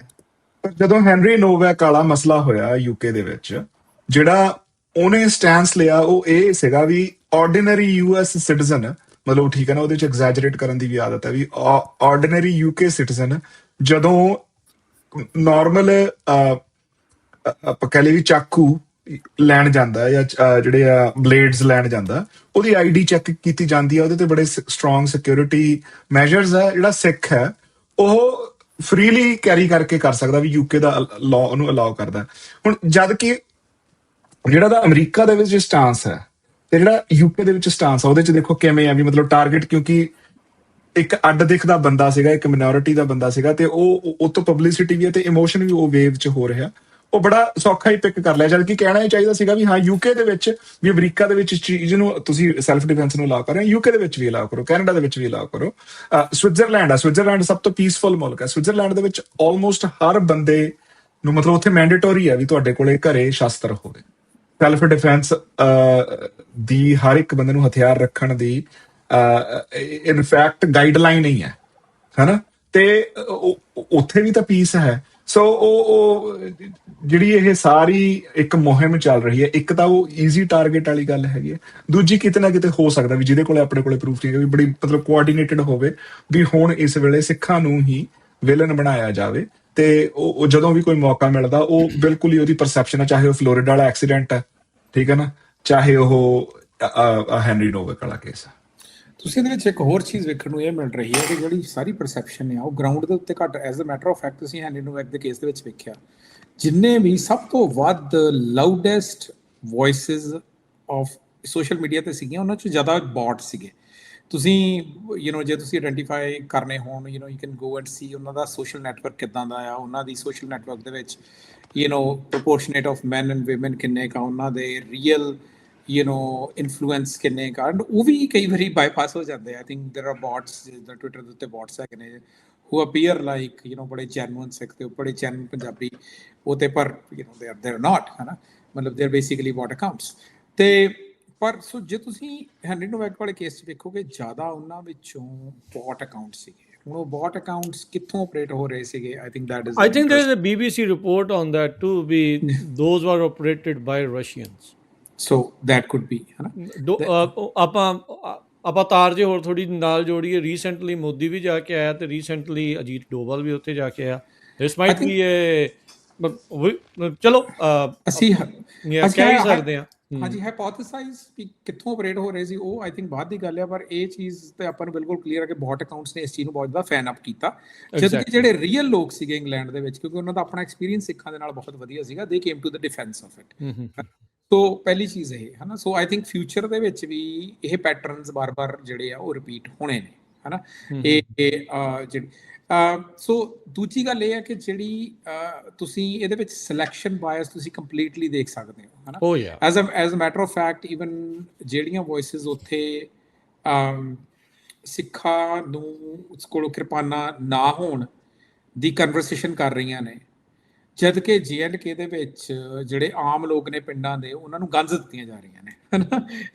ਸੋ ਜਿਹੜੀ ਫਰੇਮਿੰਗ ਆ ਕਿ ਕਿਹੜਾ ਕਿੱਥੇ ਕੀ ਯੂਜ਼ ਕਰਦਾ, ਆਈ ਥਿੰਕ ਅਗੇਨ ਜਿਹੜਾ ਇਨਸੀਡੈਂਟ ਸੀਗਾ ਉਹਦੀ ground reality, I think we don't know the whole, ਅਸੀਂ ਤਾਂ ਬਿਗਨਿੰਗ ਉਹੀ ਵੇਖੀ ਹੈ ਤੇ ਉਹਦੇ ਦੁਆਲੇ ਡਿਸਕਸ਼ਨ ਵੇਖੀ ਆ। ਆਈ ਥਿੰਕ ਗਰਾਊਂਡ ਦੇ ਉੱਤੇ ਕੀ ਹੋਇਆ, ਕਿਵੇਂ ਹੋਇਆ, that is for the law of the land to determine. ਪਰ ਇਹ ਚੀਜ਼ ਜਿਹੜਾ ਤੁਸੀਂ ਪੈਟਰਨ ਜਿਹੜਾ ਮੈਂ ਓਵਰਆਲ ਕਹਿ ਰਿਹਾ ਉਹ ਇਹੀ ਆ ਕਿ ਜਿਹੜੀ ਨੈਰੇਟਿਵ ਪੁਸ਼ ਹੋ ਰਿਹਾ ਗਰਾਊਂਡ ਦੇ ਉੱਤੇ, ਭਾਵੇਂ ਲਾਜ਼ ਨਾ ਹੋਣ, ਕਿਉਂਕਿ US ਦੇ ਵਿੱਚ ਇੱਕ ਹਿਸਾਬ ਨਾਲ ਫਿਰ ਵੀ ਬਹੁਤ ਜ਼ਿਆਦਾ ਫੈਡਰਲ ਸਟਰਕਚਰ ਐਂਡ ਕਾਫੀ ਹੱਦ ਤੱਕ ਜਿਹੜੇ ਸੈਕੰਡ ਅਮੈਂਡਮੈਂਟ ਰਾਈਟਸ ਨੇ ਉਹ ਖਾਸੇ ਸਟਰੋਂਗ ਨੇ, ਕੈਨੇਡਾ ਦੇ ਵਿੱਚ ਉਹਦੇ ਨਹੀਂ ਹੈਗੇ। ਸੋ ਆਈ ਥਿੰਕ ਅਮਰੀਕਾ ਦੇ ਵਿੱਚ, ਕਿਉਂਕਿ ਆਮ ਜਿਹੜਾ ਅਮਰੀਕਨ ਸਿਟੀਜ਼ਨ ਆ ਉਹ ਵੀ ਸੈਲਫ ਡਿਫੈਂਸ ਦੇ ਜਿਹੜੇ ਰੂਲਸ ਨੇ ਉਹਨਾਂ ਜਾਂ ਸੈਕੰਡ ਅਮੈਂਡਮੈਂਟ ਉਹਦਾ ਸਟਰੋਂਗ ਪ੍ਰੋਪੋਨੈਂਟ ਹੈ, ਈਵਨ ਰਿਪਬਲਿਕਨ ਵਾਲੀ ਸਾਈਡ ਤੇ ਵੀ ਹੈ as a matter of fact. So ਮੈਨੂੰ ਲੱਗਦਾ ਜਿਹੜੇ US ਦੇ ਵਿੱਚ ਸੈਕੰਡ ਅਮੈਂਡਮੈਂਟ ਰਾਈਟਸ ਨੇ ਉਹ ਛੇਤੀ ਕੀਤੇ ਨਹੀਂ ਜਾਣੇ, ਪਰ ਮੈਂ ਕਹਿੰਦਾ ਕਿ ਜਦੋਂ ਸੈਕੰਡ ਅਮੈਂਡਮੈਂਟ ਦੇ ਗਨ ਰੱਖਣ ਦੇ ਰਾਈਟਸ ਜਿਹੜੇ ਆ ਉਹ ਓਪਨ ਕੈਰੀ ਦੇ ਜਿਹੜੇ ਰਾਈਟਸ ਜਿਹੜੇ ਆ ਉਹ US ਦੇ ਵਿੱਚ ਜੇ ਹੈਗੇ ਨੇ, ਸਿੱਖਾਂ ਦੇ ਜਿਹੜੇ ਕਿਰਪਾਨ ਰੱਖਣ ਦੇ ਰਾਈਟ ਆ ਉਹ ਤਾਂ ਬਹੁਤ ਮਾਈਨਰ ਆ। ਸੋ ਮੈਨੂੰ ਲੱਗਦਾ ਵੀ ਸਿੱਖਾਂ ਨੂੰ ਡਿਫੈਂਸਿਵ ਹੋਣ ਦੀ ਜਾਂ ਦੂਜੇ ਨੈਰੇਟਿਵ ਦੇ ਵਿੱਚ ਫਸਣ ਦੀ ਲੋੜ ਨਹੀਂ ਹੈਗੀ। ਆਪਣੀ ਗੱਲ ਠੋਕ ਕੇ ਰੱਖੋ, ਠੋਕ ਕੇ ਆਪਣੇ ਸਿਧਾਂਤ ਠੋਕ ਕੇ ਆਪਣੀ ਪੋਜੀਸ਼ਨਿੰਗ ਜਿਹੜੀ ਆ ਉਹ ਬਿਲਕੁਲ ਕਲੈਰਿਟੀ ਦੇ ਨਾਲ ਮੈਨੂੰ ਲੱਗਦਾ ਰੱਖਣ ਦੀ ਲੋੜ ਹੈ ਤੇ ਜਿਉਣ ਦੀ ਲੋੜ ਹੈ। ਇੱਥੇ ਮੈਂ ਇੱਕ ਚੀਜ਼ ਨਾਲ ਕਹੂੰਗਾ, ਆਈ ਥਿੰਕ ਸਿੱਖਾਂ ਦੀ ਜਾਂ ਪਤਾ ਨਹੀਂ ਕੁਛ ਜਿਹੜੀਆਂ ਕੁਛ ਮਾਈਨੋਰਟੀਜ਼ ਦੀ ਆਪਣੀ ਕਮਿਊਨਿਟੀ ਵੀ ਵਿੱਚ ਆ, ਇਹਨਾਂ ਦੇ ਵਿੱਚ ਕਿਤੇ ਨਾ ਕਿਤੇ ਹੋੜ ਲੱਗ ਜਾਂਦੀ ਮਾਡਲ ਮਾਈਨੋਰਟੀ ਬਣਨ ਵੀ ਸਾਨੂੰ ਬਸ ਅਕਸੈਪਟ ਕਰ ਲੈਣ, ਜਿੱਦਾਂ ਕਹਿੰਦੇ ਅਸੀਂ ਉੱਦਾਂ ਹੀ ਕਰ ਲਾਂਗੇ। ਮੈਨੂੰ ਲੱਗਦਾ ਮਾਡਲ ਦੀ ਡੈਫੀਨੇਸ਼ਨ, ਮਾਡਲ ਮਾਈਨੋਰਿਟੀ ਬਣਨਾ ਚਾਹੀਦਾ, ਹਰੇਕ ਮਾਈਨੋਰਿਟੀ ਨੂੰ ਬਣਨਾ ਚਾਹੀਦਾ, ਪਰ ਮਾਡਲ ਦੀ ਡੈਫੀਨੇਸ਼ਨ ਕਿੱਥੋਂ ਲੈਣੀ ਹੈ ਇਹ ਬੜਾ ਇੰਪੋਰਟੈਂਟ ਹੈ। ਅਸਿਮੀਲੇਟ ਇੰਟੀਗ੍ਰੇਸ਼ਨ ਅਸਿਮੀਲੇਸ਼ਨ ਨੂੰ ਬਹੁਤ ਅੱਜ ਕੱਲ੍ਹ ਇੱਕੋ ਹੀ ਚੀਜ਼ ਦੱਸਣ ਦੇ ਲਈ ਦੋਨਾਂ ਸ਼ਬਦਾਂ ਨੂੰ ਵਰਤੀ ਜਾ ਰਹੇ, ਜਦ ਕਿ ਮੀਨਿੰਗ ਦੋਨਾਂ ਦਾ ਬਹੁਤ ਡਿਫਰੈਂਟ ਹੁੰਦਾ, ਬਹੁਤ ਡਿਫਰੈਂਟ ਹੈ। ਮੈਨੂੰ ਲੱਗਦਾ ਕਿ ਜਿਹੜਾ ਇੰਟੀਗ੍ਰੇਸ਼ਨ ਹੋਣਾ ਵਧੀਆ ਗੱਲ ਹੈ। ਇੰਟੀਗ੍ਰੇਸ਼ਨ ਦਾ ਮਤਲਬ ਇਹ ਹੈ ਕਿ ਤੁਸੀਂ ਆਪਣੇ ਹੀ ਇਕੋ ਸਿਸਟਮ ਤੇ ਬਬਲ 'ਚ ਨਹੀਂ ਰਹਿ ਰਹੇ, ਤੁਸੀਂ ਆਪਣੇ ਹੈ ਨਾ ਵੱਖਰੇ ਦੁਨੀਆ ਦੀ ਜਿਹੜੀ ਕਬੀਰ ਸਾਹਿਬ ਕਹਿੰਦੇ ਨੇ ਕਿ ਜਿਹੜੀ ਬੰਸਵੰਤਾ ਆ ਉਹੀ ਦੁਨੀਆ ਦੀ ਬਿਊਟੀ ਹੈ ਨਾ। ਜੇ ਤੁਸੀਂ ਬਾਕੀ ਕਲਚਰਸ ਤੋਂ ਸਿੱਖ ਰਹੇ ਹੋ, ਹੈ ਨਾ, ਕੁਛ ਹੈ ਨਾ, ਕੁਛ ਕਹਿ ਰਹੇ ਹੋ, ਕੁਛ ਸਿੱਖ ਰਹੇ ਹੋ, ਕੁਛ ਸੁਣ ਰਹੇ ਹੋ, ਹੈ ਨਾ, ਇਹੀ ਸਾਡੀ ਸਿੱਖਤਾ ਹੈਗੀ ਹੈ। ਪਰ ਮੈਂ ਕਹੂੰਗਾ ਕਿ ਉਹਦੇ ਵਿੱਚ ਨਾਲ ਦੇ ਨਾਲ ਇਹ ਚੇਤਾ ਰੱਖਣ ਦੀ ਲੋੜ ਆ ਕਿ ਤੁਮਕੋ, ਜਿਵੇਂ ਆਪਣੇ ਸਿੱਖੀ ਜਾਂਦਾ ਵੀ ਤੁਮਕੋ ਤੁਮਰਾ ਖੂਬ ਹਮਕੋ ਹਮਰਾ ਖੂਬ, ਕਿ ਤੁਸੀਂ ਬਾਕੀਆਂ ਨੂੰ ਸਪੇਸ ਦਿਓ, ਬਾਕੀਆਂ ਦੇ ਨਾਲ ਕਨਵਰਸੇਸ਼ਨਸ ਰੱਖੋ, ਬਾਕੀਆਂ ਦੇ ਨਾਲ ਚੈਨਲਸ ਓਪਨ ਕਰੋ, ਪਰ ਅਸਿਮੀਲੇਸ਼ਨ ਤੋਂ ਵੱਡਾ ਕੋਡ ਕੋਈ ਨਹੀਂ ਹੈ। ਜੇ ਤੁਸੀਂ ਕਹੋ ਕਿ ਇੰਟੀਗ੍ਰੇਸ਼ਨ ਇੱਕ ਬਹੁਤ ਵਧੀਆ ਗੱਲ ਆ, ਪਰ ਅਸਿਮੀਲੇਸ਼ਨ ਦਾ ਮਤਲਬ ਹੁੰਦਾ ਕਿ ਆਪਣੀ ਜੜ ਛੱਡ ਦੇਣੀ। ਅਸਿਮੀਲੇਸ਼ਨ ਦਾ ਮਤਲਬ ਹੁੰਦਾ ਕਿ ਆਪਣੀ ਹੋਂਦ ਨੂੰ ਮਤਲਬ ਦੂਏ ਦਰਜੇ ਤੇ ਰੱਖਣਾ, ਜਾਂ ਆਪਣੀ ਹੋਂਦ ਦੇ ਬਾਰੇ ਇਨਫੀਰੀਅਰਿਟੀ ਕੰਪਲੈਕਸ ਰੱਖਣਾ, ਆਪਣੀ ਹੋਂਦ ਦੇ ਬਾਰੇ ਇਹ ਕਹਿਣਾ ਕਿ ਸਾਡੇ ਪੁਰਖੇ ਜਿੱਦਾਂ ਜਿੰਦੇ ਸੀਗੇ ਉਹ ਘਟੀਆ ਤਰੀਕੇ ਨਾਲ ਸੀ, ਇਹਦਾ ਆਪਦੇ ਪੁਰਖਿਆਂ ਦੇ ਛਿੱਤਰ ਮਾਰਨ ਵਾਲੀ ਗੱਲ ਹੋ ਗਈ। ਸੋ ਮੈਨੂੰ ਲੱਗਦਾ ਹੈ ਕਿ ਜਿਹੜੀ ਆਪਣੀ ਤੌਰ ਤਰੀਕਾ ਹੈ, ਆਪਣੇ ਜਿਉਣ ਦਾ ਤੌਰ ਤਰੀਕਾ ਹੈਗਾ, ਉਹ ਜੇ ਦੂਜੇ ਡਿਫਾਈਨ ਕਰ ਰਹੇ ਨੇ ਤਾਂ ਫਿਰ ਪ੍ਰੋਬਲਮ ਦੂਜਿਆਂ 'ਚ ਨਹੀਂ ਹੈ, ਪ੍ਰੋਬਲਮ ਤੁਹਾਡੀ ਆਪਣੇ ਸੈਲਫ ਕੌਨਫੀਡੈਂਸ ਦੇ ਵਿੱਚ ਆ। ਸੋ ਮੈਨੂੰ ਲੱਗਦਾ ਇਸ ਚੀਜ਼ ਦੇ ਵੱਲ ਧਿਆਨ ਦੇਣ ਦੀ ਲੋੜ ਆ। ਮਾਡਲ ਮਾਈਨੋਰਿਟੀ ਸਾਨੂੰ ਉਹਨਾਂ ਨੇ ਬੜੀ ਵਧੀਆ ਸੇਧ ਦਿੱਤੀ ਹੈ ਕਿ ਭਾਈ ਹੈ ਨਾ, ਘਾਲ ਖਾਏ ਕਿਛ ਹੱਥੋਂ ਤੇ ਨਾਨਕ ਸਰਾਪ ਪਛਾਣੇ ਸੇ, ਹੈ ਨਾ, ਮਿਹਨਤ ਕਰੋ, ਬਾਕੀਆਂ ਨਾਲ ਆਪਣੇ ਹੱਕ ਦੀ ਕਮਾਈ ਕਰੋ, ਬਾਕੀਆਂ ਦੇ ਨਾਲ ਜੋ ਹੈਗਾ ਉਹ ਸ਼ੇਅਰ ਕਰੋ, ਭਾਵੇਂ ਗੁਰਦੁਆਰਿਆਂ ਦੇ ਥਰੂ ਕਰੋ, ਇੰਸਟੀਟਿਊਸ਼ਨਸ ਦੇ ਕਰੋ, ਹੈ ਨਾ, ਮਾੜੇ ਆਪਣੀ ਡਿਫੈਂਸ ਦੇ ਵਿੱਚ ਰਹੋ, ਕਿਉਂਕਿ ਜੇ ਆਪਣੀ ਡਿਫੈਂਸ 'ਚ ਫਿਰ ਅਗਲਾ ਜਿਹੜਾ ਗੱਲ ਕਹੀ ਹੈ ਕਿ ਭਾਈ ਗਰੀਬ ਗੁਰਬੇ ਦੀ ਰੱਖਿਆ ਕਰੋ, ਉਹ ਤਾਂ ਹੀ ਹੋ ਸਕਦਾ ਜੇ ਤੁਹਾਡੇ ਕੋਲ ਆਪਣੇ ਆਪ ਨੂੰ ਡਿਫੈਂਡ ਕਰਨ ਦੇ ਮੀਨਸ ਹੈਗੇ ਨੇ। ਮੈਨੂੰ ਲੱਗਦਾ ਕਿ ਮਾਡਲ ਮਿਨੋਰਿਟੀ ਬਣਨਾ ਬੜੀ ਵਧੀਆ ਗੱਲ ਆ। ਕਿ ਮਾਡਲ ਕਿਹਨਾਂ ਦੇ ਹਿਸਾਬ ਨਾਲ ਬਣਨਾ, ਅਸੀਂ ਆਪਣੇ ਪਿਓ ਦੀਆਂ ਸਿੱਖਿਆ ਦੇ ਹਿਸਾਬ ਨਾਲ ਬਣਨਾ ਜਾਂ ਬਾਕੀਆਂ ਦੇ ਪਿਓ ਦੀਆਂ ਸਿੱਖਿਆ ਵੀ ਅਸਿਮੀਲੇਟ ਹੋ ਕੇ ਬਣਨਾ ਕਿ ਇੰਟੀਗ੍ਰੇਟ ਹੋ ਕੇ ਮਿਲਣਾ। ਪਰ ਮੈਂ ਦੇਖ ਰਿਹਾ ਵੀ ਆਪਣੀਆਂ ਸਪੇਸਿਸ ਦੇ ਵਿੱਚ ਬਹੁਤ ਸਾਰੇ ਸਿੱਖ ਆਪਣੀ ਜਿਹੜੀ ਕਮਿਊਨਿਟੀ ਦੇ ਲੋਕ ਆ ਉਹ ਅੱਜ ਕੱਲ੍ਹ ਸ਼ਬਦ ਅਸਿਮੀਲੇਟ ਜ਼ਿਆਦਾ ਵਰਤਦੇ ਆ ਰਾਦਰ ਦੈਨ ਇੰਟੀਗ੍ਰੇਟ ਦੇ ਨਾਲ। ਉਹ ਕਹਿੰਦੇ ਵੀ ਆਪਣਾ ਛੱਡ ਦਿਓ, ਇਹਨਾਂ ਦੇ ਹਿਸਾਬ ਨਾਲ ਜੀਓ। ਮੈਨੂੰ ਉਸ ਚੀਜ਼ ਤੋਂ ਖਾਸੀ ਪਰਸਨਲੀ ਮੈਨੂੰ ਬਹੁਤ ਜ਼ਿਆਦਾ ਲੱਗਦਾ ਆ ਵੀ ਇਹ ਬਹੁਤ ਮਾੜੀ ਚੀਜ਼ ਆ। Somehow Gurjaspal if you want to add on ਵੀ ਇਨਫੀਰੀਅਰ ਕੰਪਲੈਕਸ ਆ ਜਾਂ ਆਪਣਿਆਂ ਦੇ ਉੱਤੇ ਮਾਣ ਨਾ ਕਰਨਾ ਆ। ਆਪਾਂ ਭਾਸ਼ਾ ਦੇ ਵਿੱਚ ਵੀ ਇਹ ਚੀਜ਼ ਬਹੁਤ ਵਾਰੀ ਜਿਹੜੀ ਉਹ ਚੀਜ਼ ਨੂੰ ਦੇਖਦੇ ਹਾਂ। ਸੋ ਇਹ ਚੀਜ਼ ਜਿਹੜੀ ਇੱਕ ਚਾਹੇ ਉਹ ਮਾਨਸਿਕ ਗੁਲਾਮੀ ਵਾਲੀ ਗੱਲ ਨਾਲ ਜਿਹੜੀ ਜੁੜ ਜਾਂਦੀ ਆ। ਸੋ ਇੱਥੇ ਲੋਕਾਂ ਨੂੰ ਆਪਣੇ ਸਿਧਾਂਤ ਦੇ ਨਾਲ ਜੇ ਜੁੜੇ ਹੋਣਗੇ ਦੈਨ ਇਹ ਪ੍ਰੋਬਲਮ ਆਉਂਦੀ ਨਹੀਂ, ਫਿਰ ਦਿੱਕਤ ਆਉਂਦੀ ਨਹੀਂ ਜੀ। ਮਿਨੋਰਿਟੀ ਆਪਣੇ ਇਨਫੀਰੀਅਰਿਟੀ ਕੰਪਲੈਕਸ ਦਾ ਹੀ ਚੱਕਰ ਹੈ। ਆਪਣੀ ਉਸ ਤੇ ਮਾਣ ਕਰਨਾ ਤੇ ਇਹ ਸੋਚਣਾ ਵੀ ਜੇ ਅਸੀਂ ਆਪਣੇ ਆਈਡੀਅਲ ਫਾਰਮ ਦੇ ਵਿੱਚ ਵਿਚਰਾਂਗੇ ਤਾਂ ਹੀ ਅਸੀਂ ਐਕਚੁਅਲ ਚ ਮਾਡਲ ਸਿਟੀਜ਼ਨ ਹੋਵਾਂਗੇ। ਉਹੀ ਮੇਰੇ ਖਿਆਲ ਨਾਲ ਸਭ ਤੋਂ ਇੰਪੋਰਟੈਂਟ ਚੀਜ਼ ਹੈ। ਜੀ ਬਹੁਤ ਬਹੁਤ ਧੰਨਵਾਦ ਦੋਨਾਂ ਦਾ, ਬੜੀ ਮਿਹਰਬਾਨੀ ਅੱਜ ਦੇ ਇਸ ਪ੍ਰੋਗਰਾਮ ਦੇ ਲਈ। ਤੇ ਅੱਜ ਦੀ ਗੱਲਬਾਤ ਨੂੰ ਹੁਣ ਆਪਾਂ ਇੱਥੇ ਹੀ ਜਿਹੜਾ ਉਹ ਸਮੇਟਦੇ ਹਾਂ। ਫਿਰ ਅਗਲੇ ਹਫਤੇ ਫਿਰ ਮੁਲਾਕਾਤ ਹੋਊਗੀ, ਕਰਾਂਗੇ ਗੱਲਬਾਤ। ਧੰਨਵਾਦ ਅਰਵਿੰਦਰ ਸਿੰਘ ਕੰਗ ਜੀ, ਗੁਰਜਸਪਾਲ ਸਿੰਘ, ਬਹੁਤ ਬਹੁਤ ਧੰਨਵਾਦ। ਸਤਿ ਸ਼੍ਰੀ ਅਕਾਲ। ਸਤਿ ਸ਼੍ਰੀ ਅਕਾਲ ਜੀ।